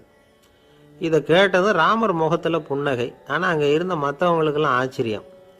அது எப்படி தப்பு செஞ்சவங்களுக்கு தண்டனை கொடுக்கறது தானே நியாயம், அதை விட்டுட்டு தர்மகர்த்தா பதவியை கொடுக்க சொல்லுது இந்த நாய் அப்படிங்கிற ஆச்சரியம். இந்த சந்தேகத்தை அந்த நாய்கிட்டே கேட்டாங்க அங்கே இருந்தவங்க. இதுக்கு அந்த நாய் பதில் சொல்லிச்சான். நான் போன பிறவியில் ஒரு கோயிலுக்கு தர்மகர்த்தாவாக இருந்தேன். எவ்வளவோ கவனமாக எச்சரிக்கையாக தான் என்னுடைய கடமைகளை எல்லாம் செஞ்சுக்கிட்டு வந்தேன். அப்படி இருந்தாலும் சில சமயங்களில் என்னையும் மீறி கோயில் செல்வத்தை நான் அனுபவிக்கிறதுக்கு காரணமாயிட்டேன். ஒரு கோவிலுக்கு தர்மகர்த்தாவாக இருக்கிறவங்க எப்படியும் இந்த பாவத்திலேருந்து தப்பிக்கிறது கஷ்டம். அதனால தான் நான் இந்த பிறவியில் நாயாக பிறந்து இப்படி கஷ்டப்படுறேன். இதே நிலைமை இந்த ஆளுக்கும் ஏற்படணும் அப்படிங்கிறதுக்காக தான் அவரையும் ஒரு கோயிலுக்கு தர்மகர்த்தாவை நியமிக்கும்படி கேட்டுக்கிட்டேன் அப்படின்னு தான் இந்த நாய். இதிலேருந்து என்ன தெரியுது? எந்த பதவியில் நாம் இருந்தாலும் நமக்கு தெரியாமல் கூட அதை தவறாக உபயோகப்படுத்தக்கூடாதுங்கிறத இதிலேருந்து புரிஞ்சுக்கணும். இல்லைன்னா அடுத்த பிறவியில் நாயாக பிறந்து எங்கேயாவது போய் வாழை ஆட்டிகிட்டு நிற்க வேண்டியது தான். கோவில் வாசலில் 2 நாய் பேசிக்கிட்டு இருந்து தான், போன ஜென்மத்தில் நான் மனுஷனாக தான் இருந்தேன். ஒரு கோவில் பூசாரி பேச்சை கேட்டுவிட்டு அவரோட கூட்டு சேர்ந்துக்கிட்டு ஆண்டவன் போட்டிருந்த நகையெல்லாம் அபகரித்து என்கிட்ட கொடுத்தாரு அவர். நான் எடுத்துகிட்டு வந்துட்டேன். திருடினது அந்த ஆள் தான், எடுத்துக்கிட்டு வந்தது தான் நான். இருந்தாலும் நான் மட்டும் நாயாக பிறந்துட்டேன். இப்போ மட்டும் அந்த பூசாரி என்கிட்ட மாட்டினா கடித்து குதறி விடுவேன் அப்படின்னு தான். அவசரப்பட்டு அப்படி செஞ்சுடாதே. பதிலுக்கு அவரும் உன்னை திருப்பி கடித்தாலும் கடிச்சிருவார். ஏன்னா அவரும் இப்போ ஒரு நாயாக தான் பிறந்திருக்கிறார் அப்படின்னு தான் இன்னொன்று. அது எப்படி உனக்கு தெரியும்னு தான் இது. நான் தானே அது அப்படின்னு தான் அந்த நாய். கணவன் மனைவி அன்பாக இருக்கணும், ஒருத்தர் நல்லா புரிஞ்சுக்கணும், விட்டு கொடுக்குற மனப்பான்மை வேணும். அதுதான் ஒரு நல்ல குடும்பம். இன்றைக்கி பல குடும்பங்களில் அர்த்தமில்லாத சண்டைகள் தான் அதிகம். கிராமப்புறங்களில் வேடிக்கையாக ஒரு கதை சொல்லுவாங்க. ஒரு ஊரில் ஒரு ஆள் இருந்தான், வேலை வெட்டி இல்லாமல் சும்மாவே இருந்தான். அவனுக்கு கல்யாணம் பண்ணி வச்சாங்களாம். மனைவி சேர்ந்தா. சும்மாவே உட்காந்துருக்கிறியே, ஏதாவது சம்பாதிக்கிற வழியை பாரு அப்படின்ட்டுருக்கா. அதுக்கு தான் யோசனை பண்ணிகிட்டு இருக்கிறேன், ஒரு அருமையான ஐடியா அப்படின்னு நானா. என்ன அது சொல்லு அப்படின்ட்டுருக்கா. அவள் ஒரு ஆட்டுக்குட்டி வாங்க போகிறேன்ருக்கான். அதை வாங்கி என்ன பண்ண போகிறேன்னா, அந்த குட்டி வளரும், பெருசாகும், அதுக்கப்புறம் அது நிறைய குட்டி போடும் அப்படின்ட்டுருக்கான். சரி, அப்புறம் என்ன, அதையெல்லாம் சந்தையில் கொண்டுட்டு போய் விற்றுவிட்டு அந்த காசுக்கு ஒரு எருவு மாடு வாங்கலாம். சரி, அது எதுக்கு? எருவு மாடு நிறைய பால் கொடுக்கும், அதை கொண்டுகிட்டு போய் பால் பண்ணையில் கொடுப்பேன், அல்லது நானே விற்றுருவேன், கை நிறைய காசு கிடைக்கும். அதுக்கப்புறம் ஒரு பசுமாடு வாங்குவேன், பாலையும் விற்கலாம், நாமளும் காய் போட்டு சாப்பிட்லாம் இப்படிலாம் சொல்லியிருக்கான். அப்போ அந்த பொண்ணு சொல்லிச்சான், அடுத்த தெருவில் இருக்கிற எங்கள் அம்மா வீட்டுக்கும் கொஞ்சம் பால் கொடுத்து அனுப்பலாம் அப்படின்ட்டுருக்கான் அந்த பொண்ணு. இந்த இடத்துல கணவனுக்கு கோவம் வந்துட்டுது. அது எப்படி உங்கள் அம்மா வீட்டுக்கு எதுக்கு கொடுக்கணும், அதெல்லாம் முடியாதுன்றிருக்கான். இந்த இடத்துல சண்டை ஆரம்பமாயிட்டுது. கொஞ்ச நேரத்தில் 2 பேரும் சத்தம் போட ஆரம்பிச்சிட்டாங்க. கடுமையான சண்டை நடக்கிறத பக்கத்து வீட்டுக்காரன் காதில் வாங்கினான். அவன் ஓடியாந்தான். அவனுக்கு தெரியும், வாங்காத மாட்டுக்காக இப்படி சண்டை போட்டுக்கிட்டு இருக்கிறாங்கங்கிறது அவனுக்கு புரியும். அவன் ஓடி சொன்னான், ஏண்டா உன்னோட பசுமாட்டை ஒழுங்காக கட்டி போடக்கூடாதான்ருக்கான். என்னடா சொல்கிறேன்னா, இவன் உன் மாடு என் தோட்டத்தில் மேய்ஞ்சுட்டுது, பயிரெலாம் நாசமாயிட்டுது, 10,000 ரூபா அளவுக்கு சேதம், அதை வாங்கிட்டு போகிறதுக்கு தான் வந்தேன், குடுறா 10,000 நானா. இவன் அரண்டு போயிட்டான். அப்புறம் சொன்னான், டேய் நான் இன்னும் மாடே வாங்கலையே, அதுக்குள்ளே அது எப்படிடா உன் தோட்டத்தில் மேயும், என்னடா உளர்றேன்ருக்கான். நீ தாண்டா இப்போ உளறிக்கிட்டு இருக்க, மாடே வாங்கலை, அதுக்குள்ளே எப்படிடா உன்னுடைய மனைவி அவங்க அம்மா வீட்டுக்கு பால் கொடுத்து அனுப்ப முடியும் அப்படின்னு அவன் கேட்டானா. நம்மளுக்கு இப்போ தான் புத்தி வந்துதான், அர்த்தமே இல்லாத சண்டை போட்டுக்கிட்டு இருக்கிறோம் அப்படிங்கிறத அவன் புரிஞ்சுக்கிட்டானான். இது நம்ம முன்னோர்கள் சொல்லியிருக்கிற ஒரு கதை. சண்டையில் தான் அர்த்தம் இல்லையே தவிர கதையில் அர்த்தம் உண்டு. அதாவது இல்லாத விஷயங்களுக்காக சண்டை போட்டுக்கிட்டு இல்லறத்தை வீணாக்கிக்கிட்டு இருக்கிற மனிதர்கள் இன்றைக்கு நிறைய பேர் இருக்கிறாங்க. ஒருத்தன் தன்னுடைய மனைவியை பற்றி மாமனார்கிட்ட புகார் சொன்னானா, மாமா உங்கள் பொண்ணு அர்த்தமில்லாத சண்டை போடுறா, எதுக்கு எடுத்தாலும் எடுத்தெறிஞ்சு பேசுகிறா அப்படின்ட்டுருக்கான். நீ எப்படி மாப்பிள்ளை அதை சமாளிக்கிற அப்படின்னு கேட்டிருக்காரு அவர். அவள் எடுத்தெறியறது என் மேலே படாமல் ஒதுங்கி நின்றுக்கிறேன் அப்படின்னு நானா. இவன் ஒரு சிகை அலங்கார கூடம், ரொம்ப சுறுசுறுப்பாக எல்லாரும் வேலை செஞ்சுக்கிட்டு இருக்கிறாங்க. முடிவெட்டிக்க வந்திருக்கிறவங்க நிறைய பேர், எல்லாரும் வரிசையாக உட்காந்துருக்குறாங்க. அந்த சமயத்தில் திடீர்னு கதவை திறந்துக்கிட்டு ஒருத்தர் உள்ளே வர்றார். அவர் ஒரு பெரிய மனிதர். அவரும் முடிவெட்டிக்கிறதுக்காக தான் உள்ளே வந்திருக்கிறார். அவரை பார்த்த உடனே அங்கே வரிசையில் உட்காந்துருந்தவங்க எல்லாரும் எழுந்திரிச்சு அவர்கிட்ட வந்துட்டாங்க. அவரை சுற்றி நின்றுக்கிட்டாங்க. எப்படி இருக்கிறீங்க, நல்லா இருக்கீங்களா அப்படின்னு விசாரிக்க ஆரம்பிச்சிட்டாங்க. எல்லாம் முடிஞ்சதும் வந்தவர் கேட்டார், வரிசையில் கடைசியாக இருக்கிறவர் யார் அப்படின்னு கேட்டார். ஏன்னு கேட்டாங்க. நான் அதுக்கு அடுத்தபடியாக உட்காரணும், அதுக்காக தான் கேட்குறேன் அப்படின்னார். உடனே அங்கே இருந்தவங்கள்லாம் என்ன சொன்னாங்க தெரியுமா, நீங்கள் வரிசையில் காத்திருக்கக்கூடாது, நீங்கள் அரசாங்கத்தின் தலைவர், உங்களுக்கு நேரம் முக்கியம், அதனால் நீங்கள் முன்னாடி போங்க அப்படின்னு சொன்னாங்க. ஆனால் அதை அவர் கேட்கல. தோழர்களே, உங்களுடைய கருத்துக்கு ரொம்ப நன்றி, எல்லாரும் வரிசையாக தான் வரணும், அதுதான் முறை, வரிசையில் வரணுங்கிற நடைமுறையை நானும் பின்பற்ற விரும்புகிறேன். நாம் எல்லாரும் சமமானவர்கள் அப்படின்னார். இப்படி சொல்லிவிட்டு வரிசையில் கடைசியாக இருந்த ஒரு நாற்காலியில் போய் உட்காந்துக்கிட்டார். தன் சட்டை பையில் இருந்த ஒரு செய்தித்தாளை எடுத்தார், படிக்க ஆரம்பிச்சிட்டார். ஆனால் அங்கே இருந்தவங்களால இதை பார்த்துக்கிட்டு சும்மா இருக்க முடியல.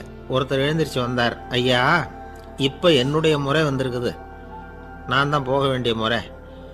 உங்களை இங்கே காத்திருக்க வைக்கிறத விட ஒரு 5 ஆண்டுகளுக்கு கூட நான் முடிவெட்டிக்காமே இருந்துட முடியும் அப்படின்னார். அவர் மறுபடியும் சொன்னார், ஐயா, நீங்கள் வரிசை முறையை தாண்டி போக விருப்பப்படல, சரி, ஆனால் என்னுடைய முறையை மாற்றி கொடுக்கறதுக்கு எனக்கு முழு உரிமை இருக்குது. இதுக்கு பதிலாக உங்களுடைய கடைசி இடத்த நான் எடுத்துக்கிறேன், இதை நீங்கள் மறுக்க முடியாதுன்னார். அங்கே இருந்த மற்றவங்களும் இதை ஒரு மனசாக வற்புறுத்த ஆரம்பிச்சிட்டாங்க. அந்த பெரிய மனிதர் பார்த்தார், சரின்னு கடைசியாக ஒத்துக்கிட்டார்.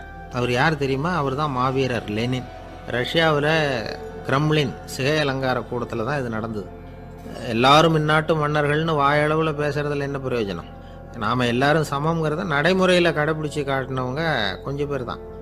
அவங்களில் ஒருத்தர் தான் லெனின். வரிசையில் நின்று வர்றதுங்கிறது ஒரு சிறந்த பண்பு, உயர்ந்த பண்பு. இன்றைக்கி பல இடங்களில் அது நமக்கு தேவைப்படுது. ஒரு ரேஷன் கடைவாசல், கடை திறக்கிறதுக்கு முன்னாடியே எல்லோரும் வரிசையில் நின்றுட்டாங்க. கடைசியாக வந்த ஒருத்தர் க்யூவில் முன்னாடி போகிறதுக்கு முயற்சி பண்ணுறார். ஏற்கனவே நின்றுட்டு இருக்கிறவங்க அவரை முன்னாடி போகிறதுக்கு விட மாட்டேங்கிறாங்க. கடைசியாக போய் நில்லையா அப்படின்னு எல்லோரும் கத்துறாங்க. அது அவர் காதில் வாங்கலை. முண்டி அடிச்சுக்கிட்டு முன்னாடி போகிறதுக்கே முயற்சி பண்ணிகிட்டு இருக்கிறார். எல்லாரும் சேர்ந்து அவரை வலுக்கட்டாயமாக இழுத்து கொண்டாந்து பின்னாடி கொண்டு போய் நிறுத்திவிட்டாங்க. நிறுத்திவிட்டு சொன்னாங்க, அதை பாருப்பா, நாங்கள் இருக்கிற வரைக்கும் நீங்கள் முன்னாடி போய் எதையும் வாங்க முடியாது, தெரிஞ்சுக்கோ அப்படின்னாங்க. இப்போ அந்த ஆள் சொன்னாராம், நான் இங்கே பின்னாடி நிற்கிற வரைக்கும் நீங்களும் எதுவும் வாங்க முடியாது அப்படின்னாராம். ஏன்னு கேட்டிருக்கிறாங்க. நான் தான் அந்த கடையை திறக்க வேண்டிய ஆள் அப்படின்னா. ஒரு சராசரி மனிதனுடைய இயல்பு என்ன? இன்பம் வந்தால் துள்ளி குதிப்பான், துன்பம் வந்தால் சோர்ந்து போய் ஒரு மூலையில் உட்காந்துருவான். இவன் தான் சராசரி மனிதன். ஆனால் ஒருத்தன் இன்பம் வந்தால் அதுக்காக மகிழ்ச்சி அடையிறதில்ல, துன்பம் வந்தால் அதுக்காக சோர்ந்து போகிறதில்ல அப்படின்னு வச்சுக்கோங்க. அப்படி இருந்தால் அவன் சாதாரண ஆள் கிடையாது. ஒரு ஊரில் ஒரு ஞானி இருந்தார். அவரை தேடிட்டு ஒரு பெரியவர் வந்தார். ஐயா, ஞானத்தில் சிறந்த ஞானம் எது அப்படின்னு கேட்டாராம். இதுக்கு அந்த ஞானி என்ன பதில் சொன்னார் தெரியுமா? இன்பத்தினால மகிழ்ச்சி அடையாமலும் துன்பத்தினால சோர்வு அடையாமலும் இருக்கிறது தான் அந்த ஞானம், பெரிய ஞானம் அப்படின்னாராம். சரி சுவாமி, அப்படிப்பட்ட ஞானம் உங்களுக்கு எப்படி வந்ததுன்னு கேட்டிருக்காரு இவர். அதை நான் ஒரு கழுதைகிட்ட இருந்து கற்றுக்கிட்டேன் அப்படின்னாராம் அவர். இவருக்கு ஒன்றும் புரியல, ஒரு மாதிரியாக முழிச்சிருக்கிறார். இதை அவர் புரிஞ்சுக்கிட்டார். நீங்கள் நாளைக்கு காலையில் நம்முடைய ஆசிரமத்துக்கு வாங்க, புரிய வைக்கிறேன்னாராம். சரின்னு அவர் போயிட்டார். மறுநாள் காலையில் ஆசிரமத்துக்கு சேர்ந்தார். ஞானி அவரை கூப்பிட்டு உட்கார வச்சார். வாங்க, இப்படி உட்காருங்க, கொஞ்சம் நேரத்தில் இந்த வழியாக ஒரு கழுதை போகும், அதை கவனித்து பாருங்கன்னாராம். இவருக்கு இன்னமும் ஒன்றும் புரியாமல் போச்சு, ஒரே குழப்பம். இருந்தாலும் அந்த ஞானி சொன்னது மாதிரியே உட்காந்துருக்கிறார். கொஞ்சம் நேரத்தில் அந்த வழியாக ஒரு கழுதை போச்சு. அது முதுக நிறைய அழுக்கு மூட்டைகள், அதை சுமந்துக்கிட்டு போகுது. ஒரு செலவு தொழிலாளி அதை ஓடிக்கிட்டு போகிறார். கொஞ்சம் தூரத்தில் ஒரு ஆறு இருக்குது. அங்கே போய் துணியெல்லாம் சுத்தப்படுத்திக்கிட்டு சாயந்தரமாக திரும்பி இந்த வழியாகவே வருவாங்க. ஞானி சொன்னது மாதிரியே இந்த பெரியவர் அழுக்கு மூட்டையை சுமந்துக்கிட்டு போகிற அந்த கழுதையை கவனித்தார். கழுதை போயிட்டுது. அதுக்கப்புறம் ஞானியை திரும்பி பார்த்தார். இப்போ அந்த ஞானி சொன்னார், சாயந்தரம் வரைக்கும் நீங்கள் இங்கேயே இருக்கணும்னார். அதே மாதிரி இவர் இருந்தார். சாயந்தரமாக அந்த ஞானி சொன்னார், ஐயா, இப்போ கொஞ்ச நேரத்தில் அந்த கழுதை இந்த வழியாக திரும்பி வரும், அதையும் கவனித்து பாருங்கன்னார். இவரும் கவனித்து பார்க்குறார். கழுதை வந்தது. அது முதுகில் சலவை செய்யப்பட்ட துணி மூட்டை, அது பாட்டுக்கு சுமந்துக்கிட்டு போய்கிட்டு இருக்குது. பெரியவருக்கு ஒன்றும் புரியல, பொறுமை இழந்துட்டார். சரி சுவாமி, இந்த கழுதைக்கும் உங்கள் ஞானத்துக்கும் என்ன சம்பந்தம் அப்படின்னார். இப்போ அந்த ஞானி விளக்கினார். ஐயா, இந்த கழுதை இதே மாதிரி தினமும் காலையில் அழுக்கு மூட்டைகளை சுமந்துக்கிட்டு ஆற்றுக்கு போகுது, மாலையில் வெண்மையான சுத்தமான துணிகளை சுமந்துக்கிட்டு திரும்பி ஊருக்கு போகுது. காலையில் இது போகும்பொழுது முதுகில் அழுக்கு மூட்டைகளை சுமந்துக்கிட்டு போகிறோமேங்கிற வருத்தமும் அதுக்கு கிடையாது. சாயந்தரம் திரும்பி வரும்பொழுது சுத்தமான துணிகளை சுமந்துக்கிட்டு வர்றோமேங்கிற மகிழ்ச்சியும் அதுக்கு இல்லை. இதை பார்த்து தான் நானும் அது மாதிரி ஞானத்தை கற்றுக்கிட்டேன் அப்படின்னாராம். அதனால் யார் கற்றுக் கொடுக்குறாங்க அப்படிங்கிறத விட எதை கற்றுக்கிறோம் அப்படிங்கிறது தான் முக்கியம். ஒரு சினிமா பார்க்குறோம், ஒரு அருவி கொட்டுறது மாதிரி காட்சி வருது, தண்ணீர் வழியுது. படம் முடிஞ்சதும் பார்த்தீங்கன்னா அந்த திரை என்ன நனைஞ்சு போயா இருக்கும். ஒரு தீப்பிடிச்சு எரியிற காட்சியை சினிமாவில் பார்க்குறீங்க, காட்சி முடிஞ்சதும் அந்த வெண் திரையே கருகி போயா இருக்கும். படத்தில் வர்ற தண்ணீரும் நெருப்பும் அந்த திரையை பாதிக்கிறது இல்லை. நாம் அந்த திரை மாதிரி இருக்கிறதுக்கு கற்றுக்கணுமா. அந்த பக்குவம் வந்துவிட்டதுன்னா இன்பமும் துன்பமும் நம்ம எதுவும் செய்யாது. ஒரு சினிமாவை பார்க்குற வரைக்கும் சிரிக்கலாம், அழலாம். பார்த்துட்டு வெளியில் வரும்பொழுது அழுதுகிட்டே வரக்கூடாது. ஒருத்தர் வந்தார், அப்படி படம் முடிஞ்சு வெளியில் வரும்பொழுது அருவி மாதிரி கண்ணீர் சிந்திக்கிட்டே வரார். ஏன் சார் படம் அவ்வளவு சோகமா அப்படின்னு கேட்டார். இன்னொருத்தர், இல்லை சார் கூட்டம் ரொம்ப குறைச்சல் சார், மொத்தம் படம் பார்க்க வந்தவங்களே 15 பேர் தான் சார் அப்படின்னார் கண்ணீரை தொடச்சிக்கிட்டே. அதுக்கு நீங்கள் ஏன் சார் அழறீங்கன்னு கேட்டார் அவர். இந்த படத்தோட தயாரிப்பாளரே நான் தான் சார் அப்படின்னாரா இவர். நமக்கு முன்னாடி நமக்கு வேண்டிய ஒருத்தர் ஒரு கிளாஸில் நமக்கு பழச்சாறு கொண்டாந்து வைக்கிறாருன்னு வச்சுக்கோங்க. உடனே நாம் என்ன பண்ணுவோம்? எடுத்து கிடுகிடுன்னு சாப்பிட்ருவோம், அடுத்தவங்க யாரும் வர்றதுக்குள்ள. அதை விட்டுட்டு அதை கொண்டாந்து வச்சவர்கிட்டயே அதோட விலை என்ன அப்படி இப்படின்னு நான் கேட்டுக்கிட்டு இருப்போம். நாம் கேட்க மாட்டோம். ஆனால் காந்திஜி அப்படி கேட்டாராம். எப்போ தெரியுமா? 1935. அந்த வருஷம் மே மாதத்தில் ஒரு நாள் காந்திஜி டெல்லியில் இருக்கிறார். அப்போ அவருக்கு 2 டம்ளர் மாம்பழச்சாறு கொண்டாந்து கொடுக்குறாங்க. அதை வாங்குறார். இதோட விலை என்ன அப்படின்னு கேட்டார் காந்திஜி. யாருக்கிட்ட கேட்டாருன்னா மனுபென் காந்திகிட்ட கேட்குறார். அவங்க தான் கொண்டாந்து கொடுக்குறாங்க. காந்திஜிக்கு உதவி செய்யறதுக்காக அவர் கூடவே இருந்தவங்க அவங்ககிட்ட தான் கேட்குறாரு. காந்திஜி சும்மா வேடிக்கைக்காக இப்படி கேட்குறாருன்னு நினச்சிட்டாங்க அந்த அம்மா. அதுவும் இல்லாமல் அதோட விலையை கேட்டால் காந்திஜி நிச்சயமாக அதை சாப்பிட மாட்டார் அப்படிங்கிற பயம் வேற. அதனால் அந்த அம்மா பதில் எதுவும் சொல்லாமல் கம்முன்னு இருந்துட்டாங்க. கொஞ்ச நேரம் ஆச்சு.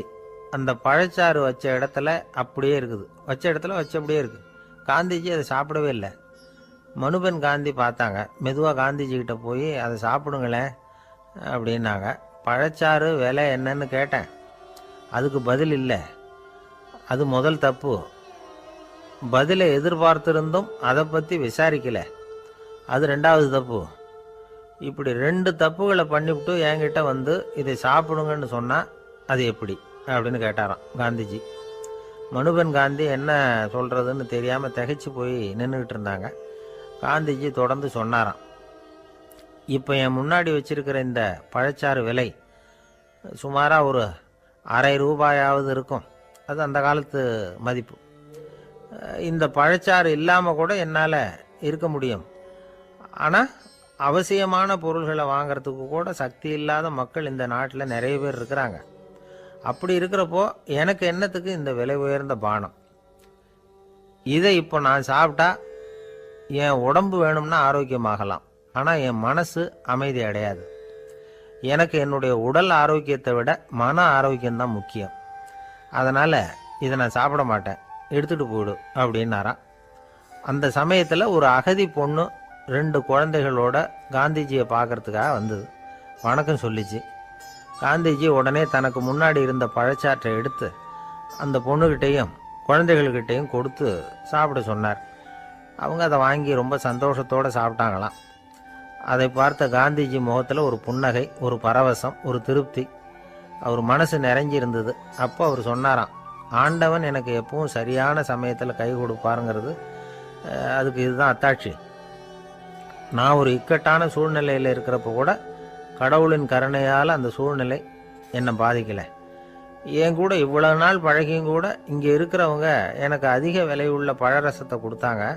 ஆனால் சரியான நேரத்தில் அதை சாப்பிட வேண்டியவங்களை என்கிட்ட அனுப்பி வச்சு என்னை சந்தோஷப்படுத்தினார் கடவுள், அவருக்கு நன்றி அப்படின்னாராம் மகாத்மா காந்தி.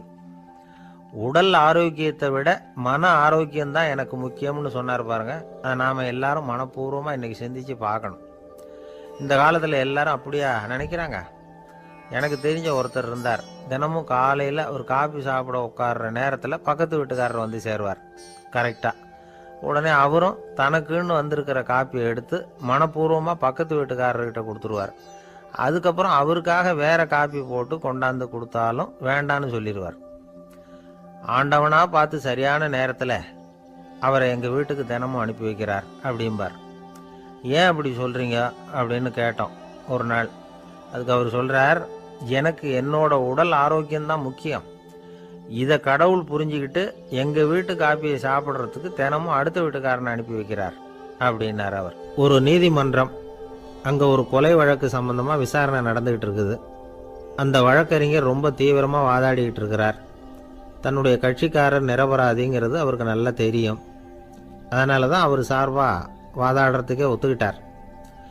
அப்படி அவர் மும்முரமாக வாதாடிக்கிட்டு இருக்கிற சமயத்தில் அவசரமாக தந்தி ஒன்று வந்து சேர்ந்தது. அதை வாங்கி படித்து பார்த்தார். அதுக்கப்புறம் அதை மடித்து தன்னுடைய கோட்டு பையில் வச்சுக்கிட்டு தொடர்ந்து வாதாட ஆரம்பிச்சிட்டார். பேசி முடித்தார். அதுக்கப்புறம் அங்கே கோர்ட்டில் இருந்த சக வக்கீல்கள் அவர்கிட்ட வந்தாங்க.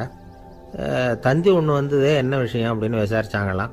அப்போ அவர் சொல்லியிருக்கிறார், ஊரில் சிகிச்சைக்காக போயிருந்த என்னுடைய மனைவி இறந்து போனதாக தந்தி வந்திருக்குது அப்படின்னாராம். மற்ற வக்கீல்களுக்கு அதிர்ச்சி. என்னங்க இது, மனைவி இறந்ததை விட கேஸு முக்கியமா உங்களுக்கு அப்படின்னு கேட்டிருக்கிறாங்க.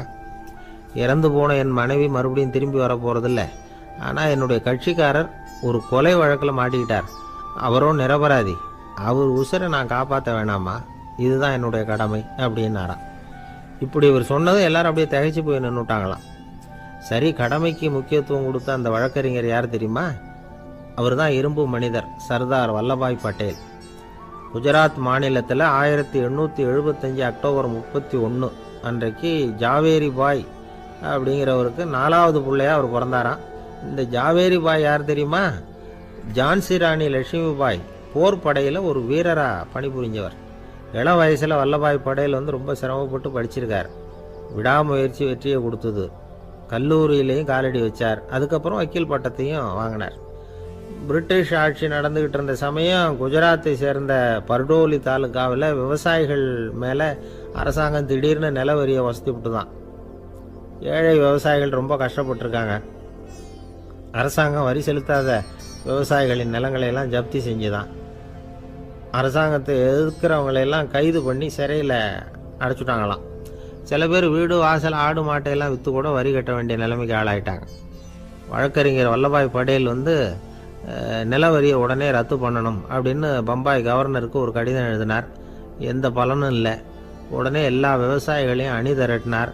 அதுக்கு தானே தலைமை தாங்கினார். சத்தியாகிரகம் நடத்தினார். அந்த பகுதியில் எந்த வேலையும் நடக்கலை. வேறு வழி இல்லை. ஆட்சியாளர்கள் உடனே வரியை ரத்து பண்ணாங்க. சிறையில் இருந்தவங்களெல்லாம் வெளில விட்டாங்க. 1928 ஆகஸ்ட் 6 சர்க்காருக்கும் விவசாயிகளுக்கும் இடையில் ஒரு உடன்பாடு ஏற்பட்டது. அதுக்கப்புறம் தான் நிலைமை சரியாக போச்சான். வல்லபாய் படேலின் பொது சேவையை பாராட்டின பொதுமக்கள் அவருக்கு சர்தார் அப்படிங்கிற பட்டத்தை கொடுத்தாங்களாம். சர்தார்னா தலைவர் அல்லது தளபதின்னு அர்த்தம். இரும்பு மனிதர்னு இவருக்கு பேர். இருந்தாலும் நகைச்சுவை உணர்வும் இவருக்கு நிறைய உண்டு. ஒரு தடவை ஒரு பத்திரிகை நிருபர் வந்திருக்கார். சர்தார் பட்டேல்கிட்ட அவருக்கு பிடிச்ச பண்பாடு கலாச்சாரம் எது அப்படின்னு கேட்கணும்னு ஆசை. அதனால் அவரை பார்த்து கேட்டாராம், ஏங்க உங்களுக்கு பிடிச்ச கல்ச்சர் எது அப்படின்னு கேட்டிருக்கார். இதுக்கு சர்தார் பட்டேல் சொன்ன பதில் என்ன தெரியுமா? எனக்கு பிடிச்ச கல்ச்சர் அக்ரிகல்ச்சர் அப்படின்னாராம். ஒருத்தர் குதிரை ரேஸுக்கு போனார். பணம் கட்டினார், தோற்று போயிட்டார். மறுபடியும் போனார், பணம் கட்டினார், தோற்று போனார். அடுத்த தடவையும் பணம் கட்ட போனப்போ அவரை தடுத்து கேட்டோம், ஏன் சார் ஏற்கனவே விட்டது போதாதா, இன்னமும் இருக்கிறத விடணுமா அப்படின்னு கேட்டோம். விட்டதையெல்லாம் மொத்தமாக எடுக்க வேணாமா சார், அதுக்காக தான் தொடர்ந்து பணம் கட்டுறேன்னார் அவர். இவரை திருத்துறது ரொம்ப கஷ்டம். இது ஒரு மனநோய். மனநோய்களில் பல வகை உண்டு. மனநோய்கள் பிரிவு அட்டவணையில் சூதாட்டம்ங்கிறது அவதியுறும் நோய் அப்படிங்கிற தலைப்பில் வருது. சூதாட்டம் 2 வகைப்படும்னு சொல்கிறாங்க உளவியல் நிபுணர்கள். ஒரு வகை எப்படின்னா, நண்பர்களோடு சேர்ந்துக்கிட்டு மகிழ்ச்சியும் கிளர்ச்சியும் அடையிறதுக்காக ஈடுபடுறது. பிரச்சனைகளை தீர்க்கறதுல ஒரு ஆர்வம். கேளிக்கைக்காக கொஞ்சம் விட்டு பிடிக்கிறது அப்படிங்கிற மனுஷனுடைய அடி மனசில் உள்ள விபரீத பிணைய சுபாவம், இதெல்லாம் அதுக்கு காரணம். இன்னொரு வகை எப்படின்னா, சூதாட்டத்தில் ஈடுபட்டு ஒரு கட்டாய நிலைமைக்கு ஆளாயிடுறது. ஈடுபடு அப்படின்னு மனசு ஒரு வெறித்தன்மையை தூண்டிக்கிட்டே இருக்கும். இப்படிப்பட்டவங்களுக்கு நாம் தோத்துக்கிட்டு இருக்கோங்கிறது தெரியும்.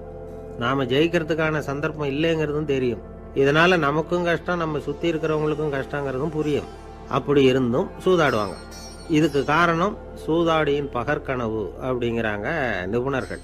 இந்த நிலைமைக்கு கட்டாய சூதாட்டம் அல்லது நிர்பந்த சூதாட்டம் அப்படின்னு பேர் வச்சிருக்கிறாங்க. இப்படிப்பட்ட ஆசாமி இருக்கிறது பூரா விட்டுருவான், கடன் வாங்குவான், திருடுவான். இருந்தாலும் என்னைக்காவது ஒரு நாள் ஜெயிச்சிருவேன் அப்படின்னு சொல்லிக்கிட்டே இருப்பான். விட்டதை எடுத்துருவேங்கிற ஒரு நம்பிக்கை சுடர் அவனுக்குள்ளே எரிஞ்சுக்கிட்டே இருக்கும். இவனை மனநோயாளி அப்படின்னு சொல்லிட முடியாதான். என்ன காரணம்னா, இது மாதிரி ஆளுங்க கிட்ட மன போராட்டமோ கவலையோ பதட்டமோ இருக்கிறது இல்ல. சில விசேஷமான குணங்கள் இவங்க கிட்ட உண்டு. எதிர்ப்பு உணர்ச்சி, சிறுபிள்ளைத்தனம், சட்ட திட்டங்களையும் சம்பிரதாயங்களையும் உட தெரியாத மனப்போக்கு, பொறுப்பில்லாத தன்மை, நெறி தவறி நடக்கிறது எல்லாம் இவங்க கிட்ட உண்டு. ஆனால் வெளிப்பார்வைக்கு ரொம்ப சிநேகமாக இருப்பாங்க, அன்பாக இருப்பாங்க. அப்படி இருக்கிறதாக காட்டிக்குவாங்க. ஆதாயம், சுயலாபம் இதெல்லாம் கருதி தான் பழகுவாங்க. இவங்க கேட்குறப்ப நாம் பணம் கொடுக்கலன்னு வச்சுக்கோங்க, நம்மளை கை விட்டுருவாங்க. நம்ம மேலே அபாண்டமாக பழி சுமத்துறதுக்கு கூட தயங்க மாட்டாங்க. தங்களுடைய சூதாட்ட நடவடிக்கைகளுக்கு சாதகமான காரணங்களை சொல்லிகிட்டு இருப்பாங்க. நீ வேணும்னா பாரு, ஒரே நாளில் நான் இழந்ததையெல்லாம் மீட்டு லட்சாதிபதி ஆறேன்னா இல்லையா பாரு அப்படிம்பாங்க. தோற்று போகிறத ஒரு படிப்பினையாக இவங்க எடுத்துக்கிறதே இல்லை. தோற்று போகிறதுலேயே இவங்களுக்கு ஒரு அலாதியான சுகம். தனக்குத்தானே துன்பத்தை வரவழைச்சிக்கிட்டு இன்பம் அடையிறதுக்கு தன்வதை சுகம் அப்படின்னு பேர். இவங்கெல்லாம் அந்த ரகம். சில பேர் எப்படி தெரியுமா, மந்திர எண்ணங்களை வரவழைச்சிக்கிறது, சூதாடுறதுக்காக ஆஃபீஸில் கையாடல் பண்ணுறது, அடுத்தவங்க கிட்ட இருந்து திருடுறது. இந்த மந்திர எண்ணம் தீவிரமாச்சுன்னா ஒரு மாதிரியாக பேச ஆரம்பிச்சிருவாங்க. தோல்விதான் சார் வெற்றிக்கு முதல் படியும்பாங்க. தன்னால் பகடக்காய்களையும் குதிரை ஓட்டிகளையும், அதாவது இந்த ஜாக்கிகள், அதெல்லாம் கட்டுப்படுத்த முடியுங்கிற பித்து நிலைக்கு இவங்கெல்லாம் தள்ளப்பட்டுருவாங்க. சில சூதாடிகள் ஆராய்ச்சி பார்த்ததுல என்ன தெரிய வந்தது தெரியுமா, அவங்கெல்லாம் குழந்தை பருவத்தில் அன்புக்காக ஏங்கினவங்களாம், புறக்கணிக்கப்பட்டவங்களாம், உதவிகளை பெற முடியாதவங்க, இப்படிலாம் இருந்திருக்கிறாங்க. இவங்க வளர வளர மற்றவங்க சௌகரியம் பற்றி அக்கறை இல்லாதவங்களா ஆயிடுறாங்க. அதிர்ஷ்ட தேவதை தன்னோட இருக்கிறாங்க அப்படிங்கிற அசையாத நம்பிக்கை இவங்களுக்கு.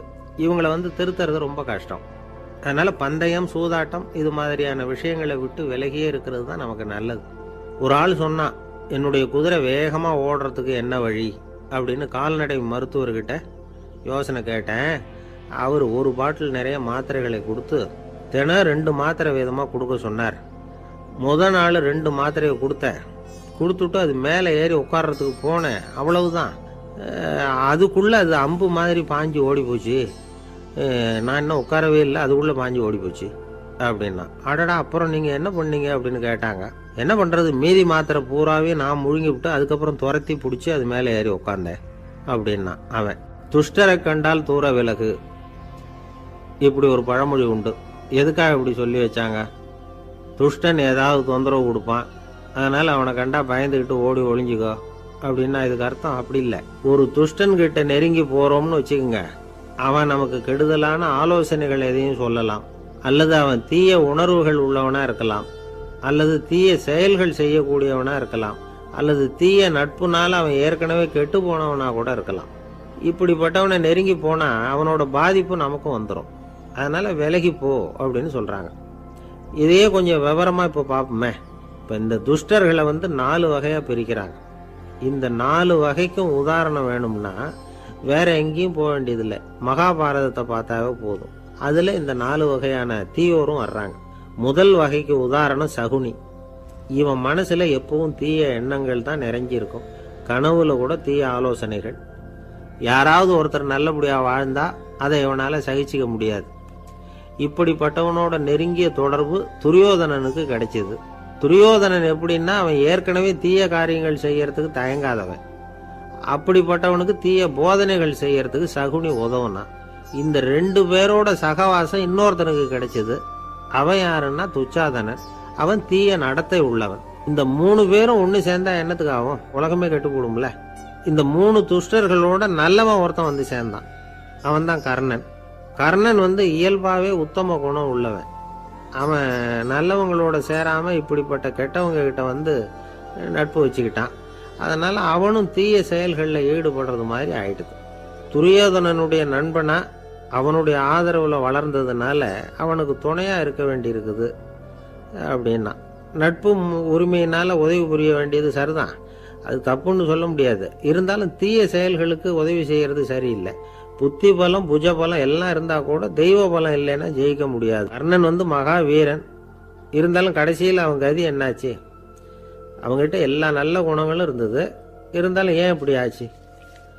தீயவர்களுடைய சேர்க்கை தான் காரணம். அவங்களோட சேர்ந்ததுனால இவனையும் அப்படியே நினைக்க ஆரம்பிச்சுட்டாங்கல்ல. 4 வகை துஷ்டர்கள்ல இவனும் ஒரு வகை அப்படின்னு சொல்ல ஆரம்பிச்சிட்டாங்க. அதாவது தீய ஆலோசனைக்கு சகுனி, தீய உணர்வுகளுக்கு துரியோதனன், தீய செய்கைக்கு துச்சாதனன், தீய நட்புக்கு கர்ணன்.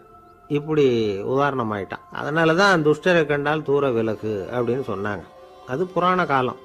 இப்பெல்லாம் நிலைமை கொஞ்சம் வேற விதமாக இருக்குது. அன்னைக்கு ஒரு நாள் அப்படிதான் ஒரு காட்டு பாதையில் யாரோ ஒருத்தர் அடிபட்டு கிடந்தார்.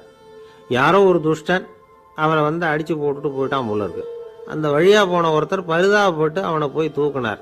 ஆறுதல் சொன்னார், இதை பாருங்க, இந்த வழியாக எப்பவும் தனியாக வரக்கூடாது. ஏன்னா இங்கே ஒரு ரவுடி இருந்துக்கிட்டு வர்றவங்க போகிறவங்களெல்லாம் வழிப்பறி பண்ணிகிட்டு இருக்கிறதா கேள்விப்பட்டிருக்கிறேன் அப்படின்னாராம். இனிமே அப்படி கேள்விப்பட மாட்டீங்க அப்படின்னு அந்த ஆள். ஏன்னு கேட்டிருக்காரு இவர். அவன் சொல்லியிருக்கான், நான் தான் சார் அந்த ரவுடி. இந்த வழியாக போனவங்க கிட்ட தகராறு பண்ணேன். அவங்க தான் என்ன இப்படி அடித்து போட்டு என்கிட்ட இருந்த பணத்தையெல்லாம் பிடுங்கிட்டு போட்டாங்க சார். காலம் ரொம்ப கெட்டு போச்சு அப்படின்னு நானா ரொம்ப பரிதாபமா. ஒரு அழகான கடற்கரை. சுற்றுலா பயணிகள் நிறைய பேர் அங்கே போகிறது வழக்கம். சனி ஞாயிறு கூட்டம் அதிகமாக இருக்கும். அதோட விளைவு என்னங்கிறது அடுத்த நாள் தான் தெரியும். ஆமாம், அந்த கடற்கரையை சுத்தப்படுத்துகிற தொழிலாளிகள் திங்கட்கிழமை ரொம்ப சிரமப்படுவாங்க. சனி ஞாயிறு வந்த கூட்டம் கடற்கரை பூராவும் காலி ஐஸ்கிரீம் கப்புகளை வீசி எறிஞ்சிட்டு போயிருக்கும். ஆயிரக்கணக்கான கப்புகள் அங்கே பரவலாக கிடக்கும். அதையெல்லாம் பொறுக்கி எடுத்து சுத்தம் பண்ணி ஆகணும். இதனால் திங்கட்கிழமை வேலைக்கு வர்றதுக்கு எல்லாரும் பயப்படுவாங்க. அப்படி ஒரு நிலைமை. பல பேர் அன்னைக்கு லீவ் எடுத்துகிட்டு போயிடுறது வழக்கம். நமக்கு எதுக்கு இன்னைக்கு தொந்தரவு ஒன்று. இது ஒரு பெரிய பிரச்சனையாக இருந்தது. இதுக்கு என்ன பண்ணலாம் அப்படின்னு யோசனை பண்ணாங்க. ஒரு ஆலோசனை கூட்டத்துக்கு ஏற்பாடு பண்ணாங்களாம். அந்த நகர நிர்வாக அலுவலர்கள், பணியாளர்கள் எல்லாரும் அதில் கலந்துக்கிட்டாங்க. கூட்டம் ஆரம்பமாச்சு.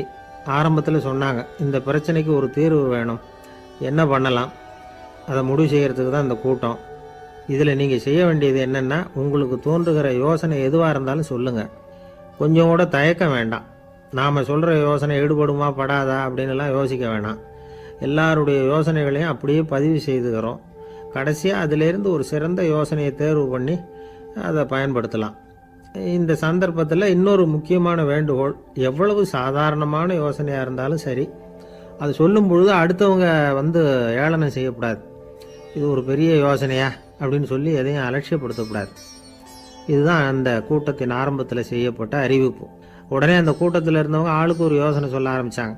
ஒருத்தர் எழுந்திருச்சார், இங்கே வர்ற சுற்றுலா பயணிகள்கிட்ட ஆளுக்கு $10 ஒரு டெபாசிட் மாதிரி வைப்பு பணமாக வாங்கிக்கணும். காலி ஐஸ்கிரீம் கப்பை திருப்பி கொடுத்தா அந்த பணத்தை திருப்பி கொடுத்துடலாம். இப்படி ஒரு ஏற்பாடு பண்ணிட்டா கப்புகளை தேடி பொறுக்கிட்டு இருக்க வேண்டியதில்லை. எல்லாம் ஒரே இடத்துக்கு சேர்ந்துடும். அப்படியே நாம் தூக்கிட்டு போய் ஒரு இடத்துல கொட்டி விடலாம் அப்படின்னார். இன்னொருத்தர் எழுந்திருச்சார், கப்பை கீழே போட்டால் $50 அபராதம் அப்படின்னு அங்கங்கே போர்டு எழுதி வச்சுடலாம். கப்புகளை போடுறதுக்கு அங்கங்கே பெரிய கூடைகளை வச்சுடலாம்.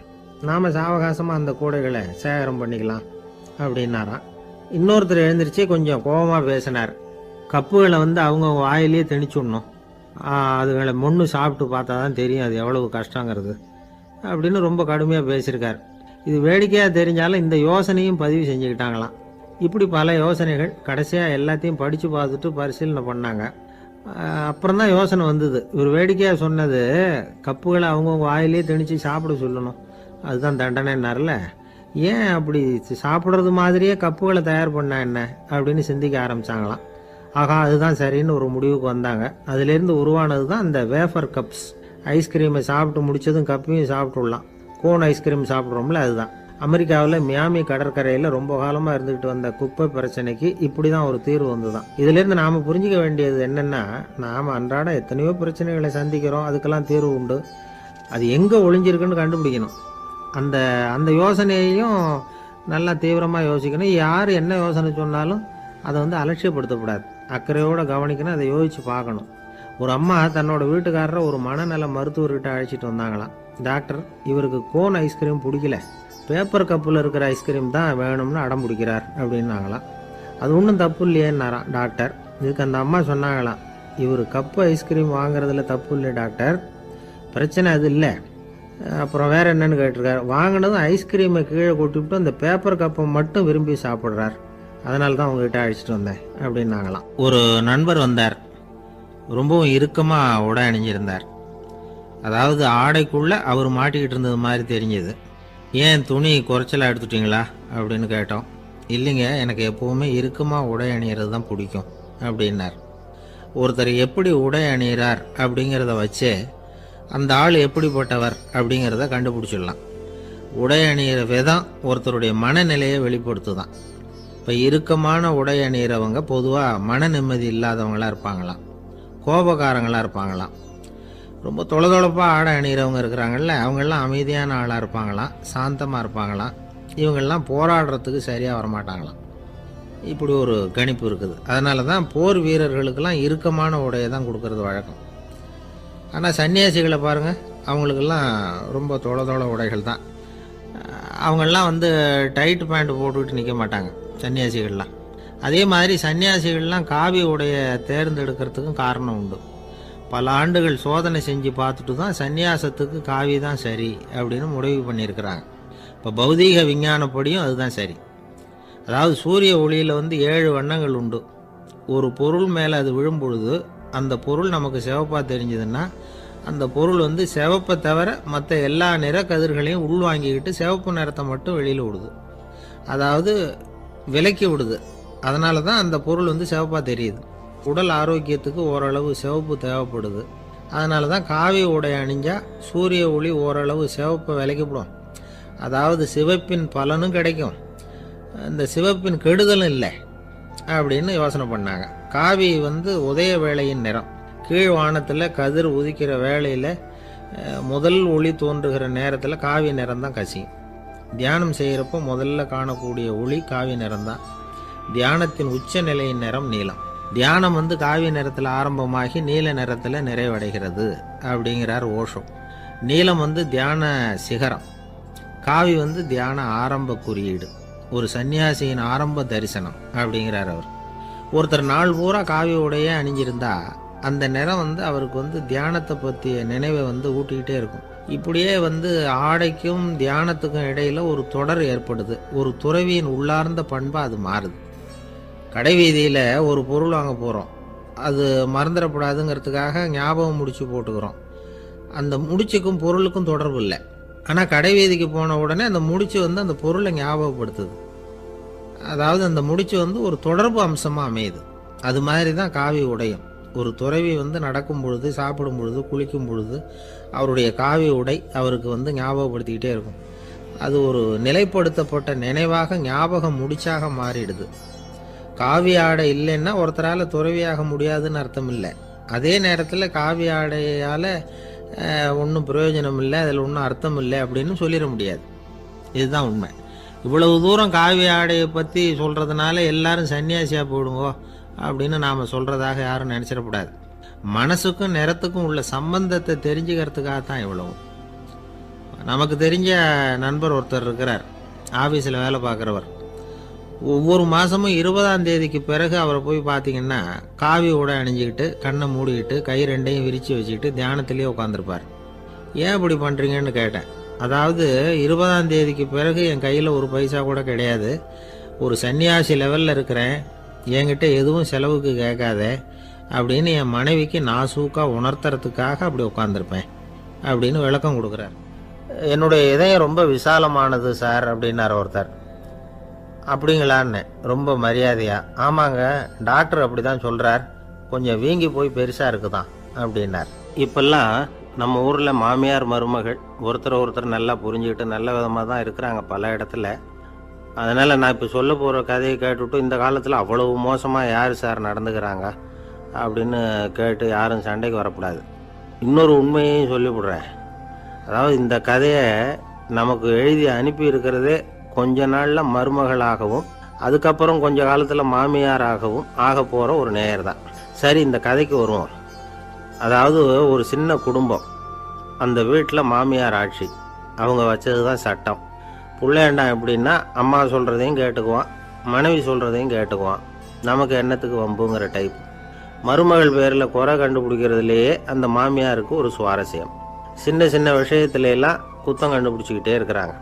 பொதுவாக எல்லாரும் எப்படின்னா ஏதாவது ஒரு காரணத்துக்காக சண்டை போட்டுக்கிட்டு இருப்பாங்க. அந்த அம்மா எப்படின்னா ஏதாவது ஒரு சண்டையை போடுறதுக்காக காரணத்தை தேடிக்கிட்டு இருப்பாங்க. அப்படி ஒரு மனசு. அந்த மருமக பொண்ணு பாவம் பயந்து பயந்து ஒவ்வொரு காரியமும் செஞ்சுக்கிட்டு வந்தது. இப்படியே பல வருஷம் ஓடி போட்டுது. அந்த மாமியாருக்கும் ரொம்ப வயசாகிட்டுது. இருந்தாலும் அந்த பழைய சுபாவம் மட்டும் மாறவே இல்லை.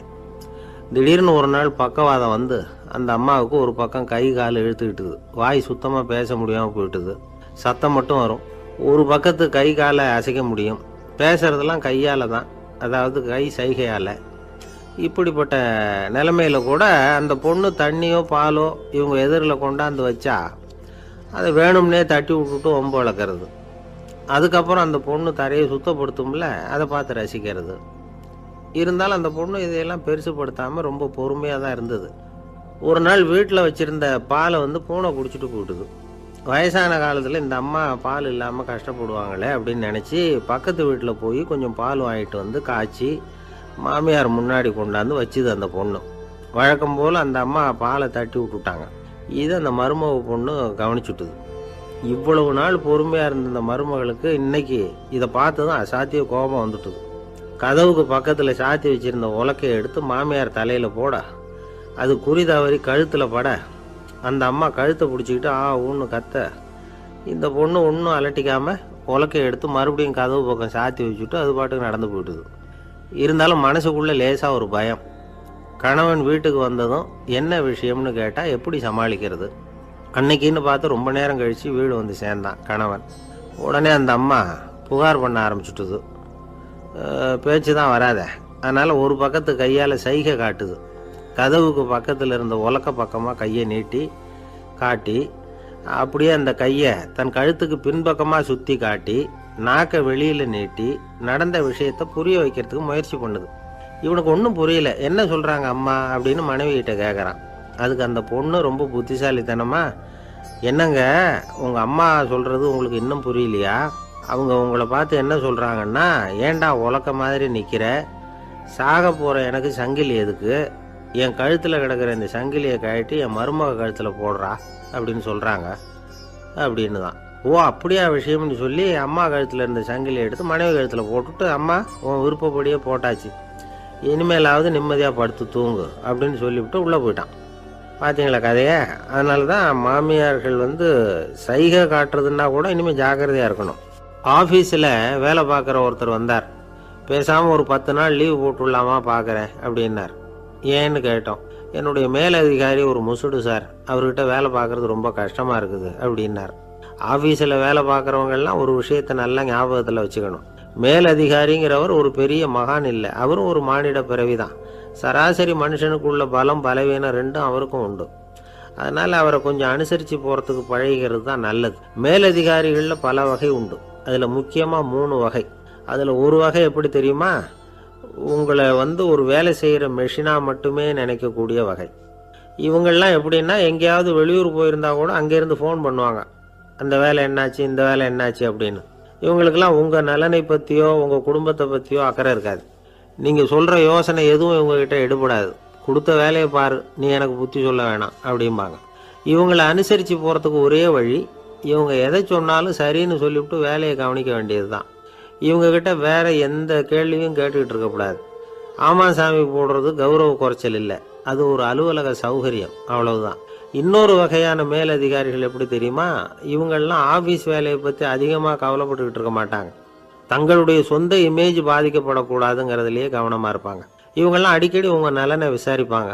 அதே மாதிரி நீங்களும் அவரை விசாரிக்கணும்னு எதிர்பார்ப்பாங்க. இந்த ரக அதிகாரிகளுக்கெல்லாம் புது வருட வாழ்த்து அனுப்பலாம், பிறந்தநாள் வாழ்த்து அனுப்பலாம். அவருக்கு எங்கேயாவது ஒரு பாராட்டு விழா நடந்தால் முதல் வரிசையில் போய் உட்காந்து உங்கள் முகத்தை காட்டலாம். ஆஃபீஸ் வேலையை மட்டுமே பார்க்குற பணியாளர்கள் இது மாதிரி அதிகாரிகள்கிட்ட நல்ல பேர் வாங்க முடியாது. இன்னொரு வகையான மேலதிகாரிகள் உண்டு. அவங்க எப்படின்னா, ஆஃபீஸ் வேலையை பற்றியும் கவலைப்பட மாட்டாங்க, தனக்கு கீழே வேலை பார்க்குறவங்கள பற்றியும் கவலைப்பட மாட்டாங்க. எக்காரணம் கொண்டும் தன்னுடைய பொசிஷனுக்கு ஆபத்து வந்துடக்கூடாதுன்னே நினைக்கக்கூடியவங்க இவங்க. இவங்களால் கடுமையான வேலை செய்யவும் முடியாது, தீர்மானிக்கவும் முடியாது. எந்த முடிவையும் எடுக்காமல் அப்படியே தள்ளி போட்டுக்கிட்டே போடுவாங்க எல்லாத்தையும். இதனால் என்ன ஆகும்னா, இவருக்கு கீழே வேலை பார்க்குற உங்களுக்கு பொறுப்பு அதிகமாகிடும். இவங்ககிட்ட போய் பிரச்சனையை மட்டும் சொல்லி பிரயோஜனம் இல்லை, அதுக்கான முடிவுகளை நீங்களே சொல்லணும். அப்போ தான் இது மாதிரி அதிகாரிகள்கிட்ட நல்ல பேர் வாங்கலாம். அட்லீஸ்ட் கெட்ட பேர் வாங்காமலாவது காலம் தள்ளலாம். ஆஃபீஸில் வேலை பார்க்குறவங்க முக்கியமாக சில விஷயங்களை ஞாபகத்தில் வச்சுக்கணும். ஆஃபீஸில் நடக்கிற நல்லது கெட்டது எதுவாக இருந்தாலும் உடனடியாக மேலதிகாரிகிட்ட தெரிவிக்கிறது நல்லது. 3வது மனிதர் மூலமாக அதை அவர் தெரிஞ்சுக்கிறது அவ்வளவு நல்லதில்லை. எந்த மேலதிகாரியுமே தான் இந்த சர்பாஸ் செய்யப்படுறத விரும்புறதில்ல. அதனால் அவருக்கு தெரியாமல் மேலிடத்துக்கு மணி எழுதி போடக்கூடாது. அப்படி எழுதி போடுறவங்க சில பேர் இருக்கிறாங்க. நீங்களும் உங்கள் மேலதிகாரியும் தொழில் ரீதியாக ஒரே படிப்பு படித்தவராக இருக்கலாம். அப்படி இருந்ததுன்னா அட்ஜஸ்ட் பண்ணி போகிறது கொஞ்சம் கஷ்டம்தான். இதை மனசில் வச்சுக்கிட்டு நடந்துக்கணும். உங்களுக்கும் அவருக்கும் அபிப்பிராய பேதமா, அது அவருக்கும் உங்களுக்கும் உள்ள தனிப்பட்ட பிரச்சனை. அதை விளம்பரப்படுத்திக்கிட்டு இருக்கக்கூடாது. அது அவருடைய கோபத்தை கிளறும். உங்கள் மேலதிகாரி உங்கள் கூட படித்தவராக இருக்கலாம்.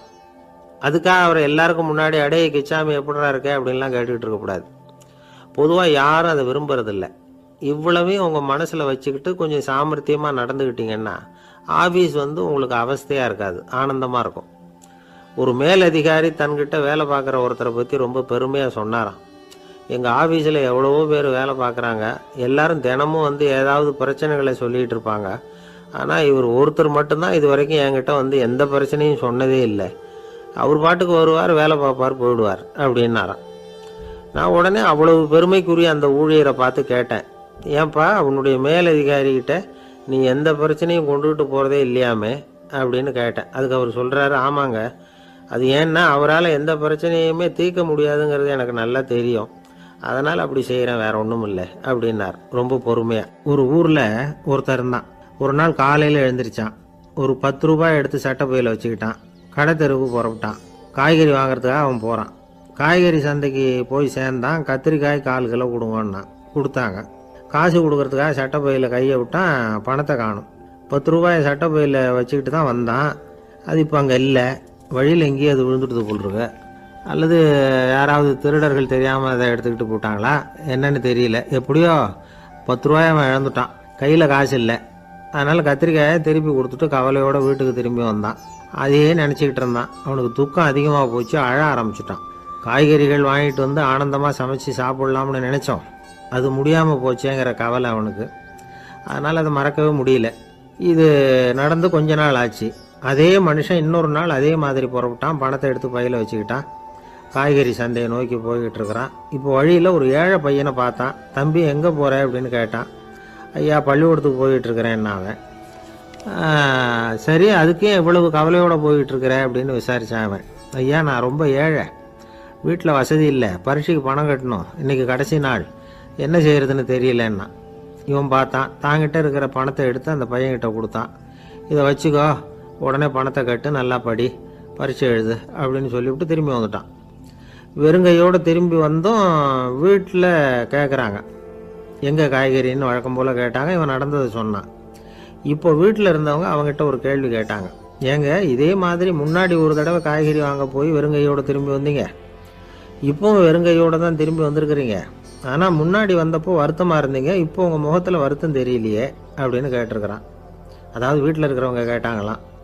இப்போ அந்த மனுஷன் யோசிக்க ஆரம்பித்தானான், இந்த 2 நிகழ்வுகளுக்கு என்ன வித்தியாசம்?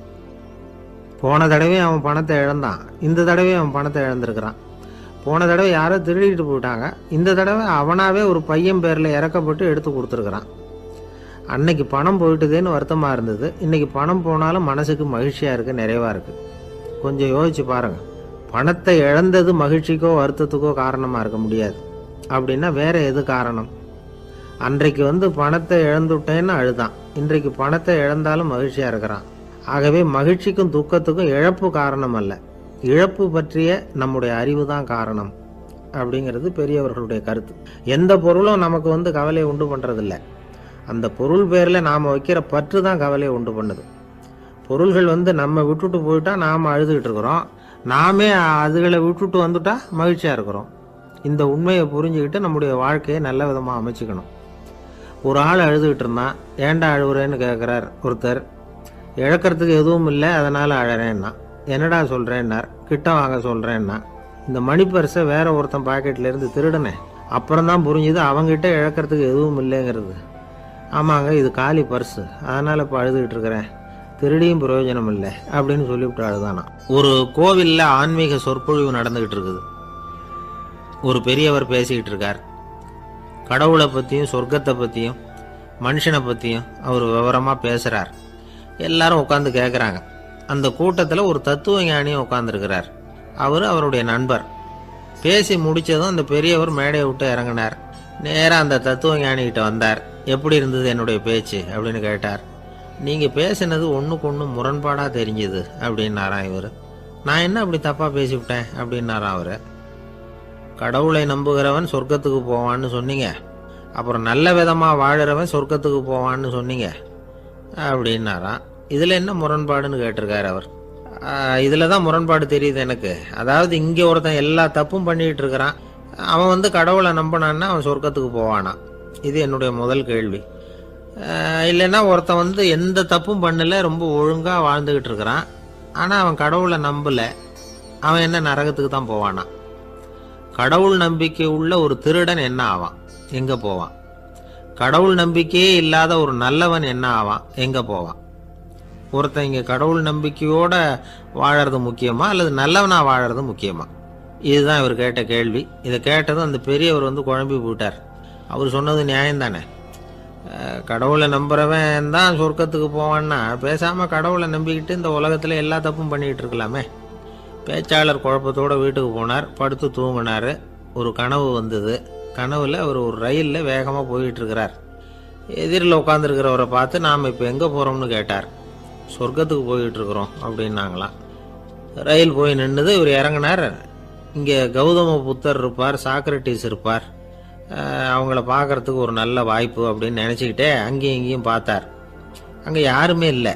ஒரே பாலைவனம் மாதிரி இருக்குது. பச்சை இல்லை, பசுமை இல்லை, பூக்கள் இல்லை, மரம்லாம் மொட்டையாக நிற்கிது. எலும்பும் தோலுமா சில முனிவர்கள் அங்கேயும் இங்கேயுமா உட்காந்துருக்குறாங்க. இவர் அவங்ககிட்ட போய் இந்த புத்தர், சாக்ரட்டிஸ் இவங்கெல்லாம் எங்கே இருக்கிறாங்கன்னு கேட்டாராம். அப்படி யாரும் இங்கே இல்லையே, அவங்கெல்லாம் யார் அப்படின்னு திருப்பி கேட்டிருக்கிறாங்க. இவருக்கு அதிர்ச்சியாக போச்சு.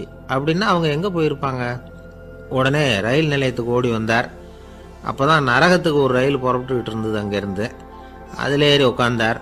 ரயில் வேகமாக போச்சு. நரகம் நெருங்க நெருங்க காற்று குளிர்ச்சியாக வீச ஆரம்பிச்சுதான். வெளியில் பசுமையாக இருந்துதான். அழகான மலர்கள், அழகான நீர்நிலைகள், நந்தவனங்கள், ரொம்ப அருமையாக இருக்குது. ரொம்ப அங்கே இருந்தவங்கெல்லாம் ரொம்ப மகிழ்ச்சியாக உல்லாசமாக வேறு இருந்திருக்கிறாங்க. எங்கே பார்த்தாலும் ஆடல் பாடல் உற்சாகம்.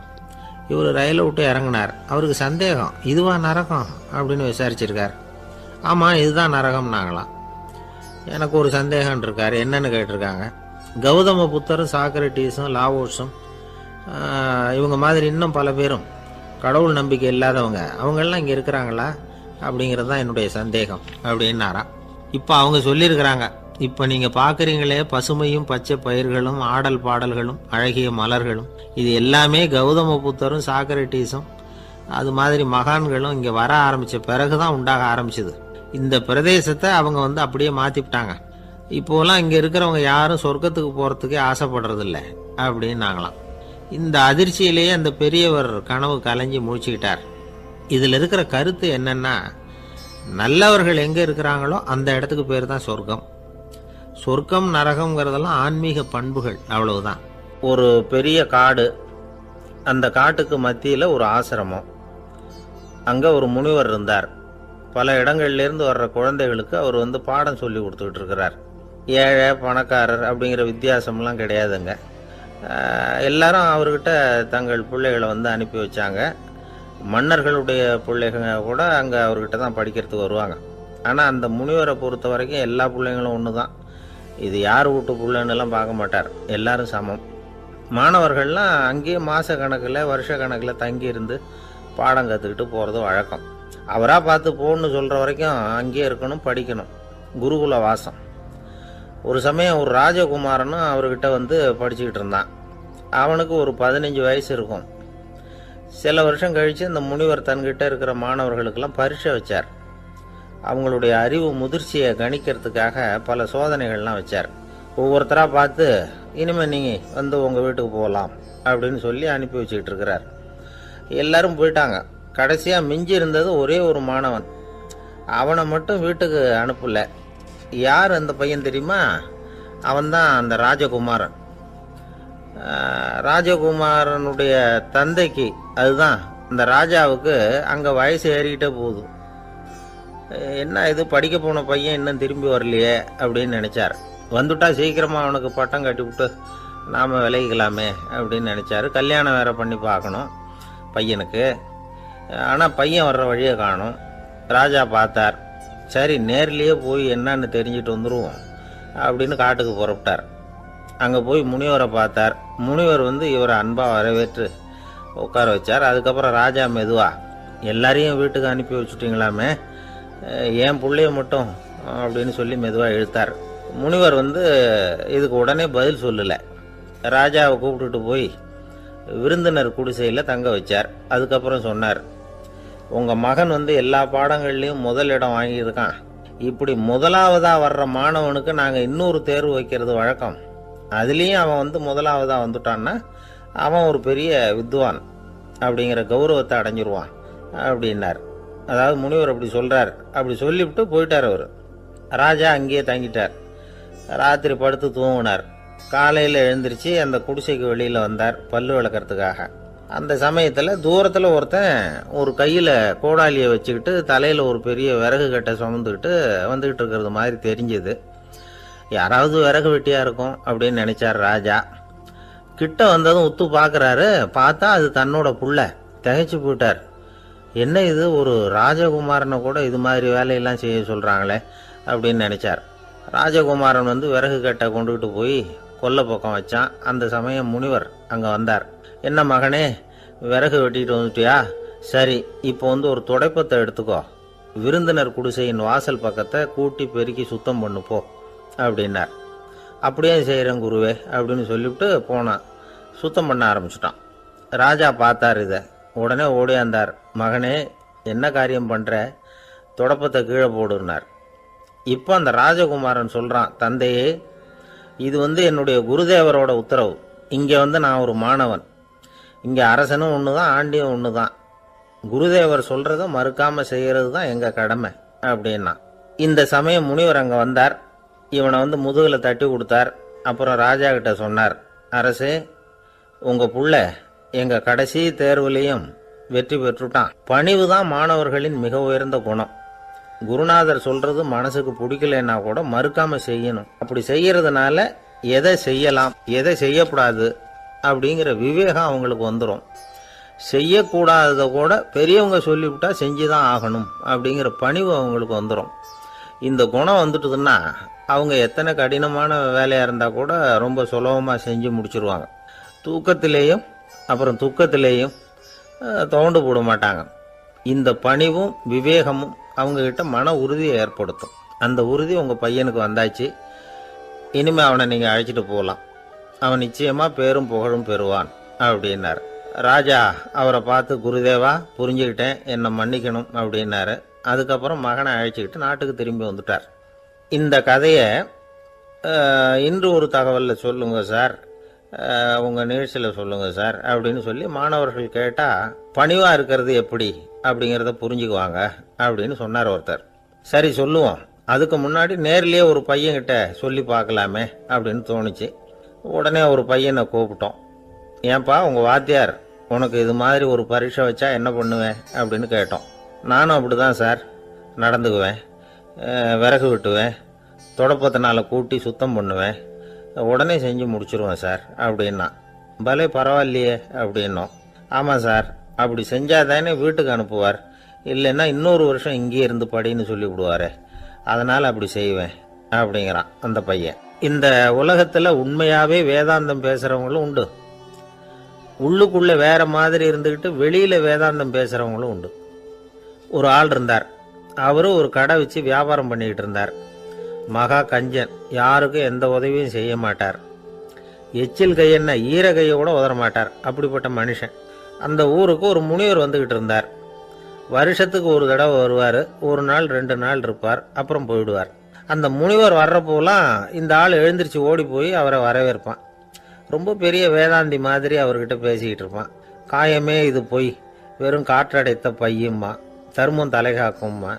பணம் என்ன சார் பணம், இன்னைக்கு ஒருத்தன் கையில் இருக்கும், நாளைக்கு ஒருத்தன் கையில் இருக்கும், எல்லாம் மாயம். எனக்கு தான் இன்னமும் இந்த சம்சார பந்தத்திலிருந்து விடுபடுறதுக்கு நேரம் வரலேம்மா. அந்த முனிவரும் இந்த ஆள் இப்படி சொல்கிறத கேட்ட உடனே, ஏப்பா அப்படி சொல்கிற, இப்போ கூட நீ சரின்னு சொல்லு, உனக்கு தீட்சை கொடுத்து இதிலிருந்து விடுபடுற ஞானத்தை போதிக்கிறேன் பார்.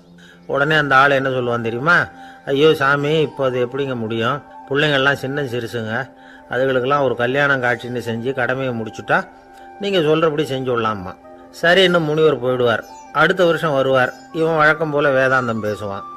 சரி, தீட்சை கொடுக்குறேன் வா அம்பார். பேரம்பேத்தியை பார்க்கணும், கோர்ட்டில் கேஸ் ஒன்று இருக்குது, அது முடியணும் அப்படின்னு தயங்க ஆரம்பிச்சிருவான். எல்லாம் சொல்லுவான், ஆனால் குடிக்கிறதுக்கு தண்ணி கூட கொடுக்க மாட்டான். ரொம்ப வருஷம் கழித்து மறுபடியும் ஒரு நாள் அந்த ஊருக்கு முனிவர் வந்தார். இவன் கடைக்கும் வந்தார். அப்புறம் அங்கே கல்லாவில் நம்ம ஆள் இல்லை, அவன் புள்ள தான் உட்காந்துருக்கிறான். அப்பாவை போலவே புள்ளையும் எழுந்திரிச்சு ஓடியாந்து முனிவரை வரவேற்றான். அப்பா எங்கன்னு விசாரிச்சார் முனிவர். ஐயோ, அதை ஏன் கேட்குறீங்க சாமி, உங்ககிட்ட தீட்சை வாங்கி இந்த சம்சார பந்தத்திலேருந்து விடுதலை பெறணும்னு சொல்லிக்கிட்டே இருப்பார். அது நிறைவேறாமலே போய் சேர்ந்துட்டார். போன மாதம் ஒரு நாள் திடீர்னு நெஞ்சு வலிக்குதுன்னார், அவ்வளோதான் போட்டுன்னு போயிட்டார் அப்படின்னு புலம்புனான் பையன். இதை கேட்டதும் முனிவர் சிரிச்சாரான். அவன் எங்கடா போவான், உன் அப்பா எங்கேயும் போகல, இதோ வாழை ஆட்டிக்கிட்டு உன் காலடியிலே இருந்துக்கிட்டு இருக்கான் பார் அப்படின்னு சொல்லி அங்கே நின்றுக்கிட்டு இருந்த ஒரு நாயை சுட்டி காட்டினாரான். என்ன சாமி சொல்கிறீங்க அப்படின்னு ஆச்சரியமாக கேட்டிருக்கான் பையன். உடனே முனிவர் அந்த நாயோட தலையில் ஒரு தட்டு தட்டி பேசுகிறா அப்படின்னாரான். உடனே அந்த நாய் வேதாந்தம் பேச ஆரம்பிச்சுட்டு தான். காயமே இது போய் வெறும் காற்றடைத்த பைய அப்படின்னு தான். முனிவர் சொன்னார், அடே இப்போவும் ஒன்றும் கெட்டு போகல, நீ விரும்புனா சொல்லு, உனக்கு தீட்சை கொடுத்து என் பின்னாடியே அழைச்சிட்டு போயிடுறேன், அங்கே அழைச்சிட்டு போய் உனக்கு ஞானத்தை போதிக்கிறேன், வர்றியா அப்படின்னு கேட்டிருக்காரு. உடனே அந்த நாய் சொல்லிச்சான், ஐயோ அதை ஏன் கேட்குறீங்க சாமி, நான் உண்ணாமல் தின்னாமல் ஏராளமான சொத்து சேர்த்து வச்சுட்டேன். என் பிள்ளைங்க அதோட பெருமை தெரியாமல் ராத்திரி நேரம்லாம் கதவை திறந்து போட்டுட்டு தூங்கிடுவாங்க. அதனால் இப்படி நாயாக பிறந்து ராத்திரி பகலாக சுற்றி சுற்றி காவல் காத்துக்கிட்டு கிடக்கிறேன். இப்போ எப்படி சாமி வர முடியும் அப்படின்னு கேட்டுதான். அறியாமையிலேயே சுகம் கண்டு இப்படி இருக்கிற ஆளுங்களுக்கு எப்படி விடுதலை கிடைக்கும், எப்போ விடுதலை கிடைக்கும் அப்படின்னு கேட்குறார் தசாவதானி, திருக்குறள் பேர் ராமையா. அவர் கேட்குறது நியாயம் தானே. இந்த காலத்து பையன் ஒருத்தன் அப்பா கிட்ட சொன்னான், அப்பா இன்னைக்கு நான் 1 ரூபா மிச்சப்படுத்தி விட்டேன் அப்படின்னு. நானும் அப்படியா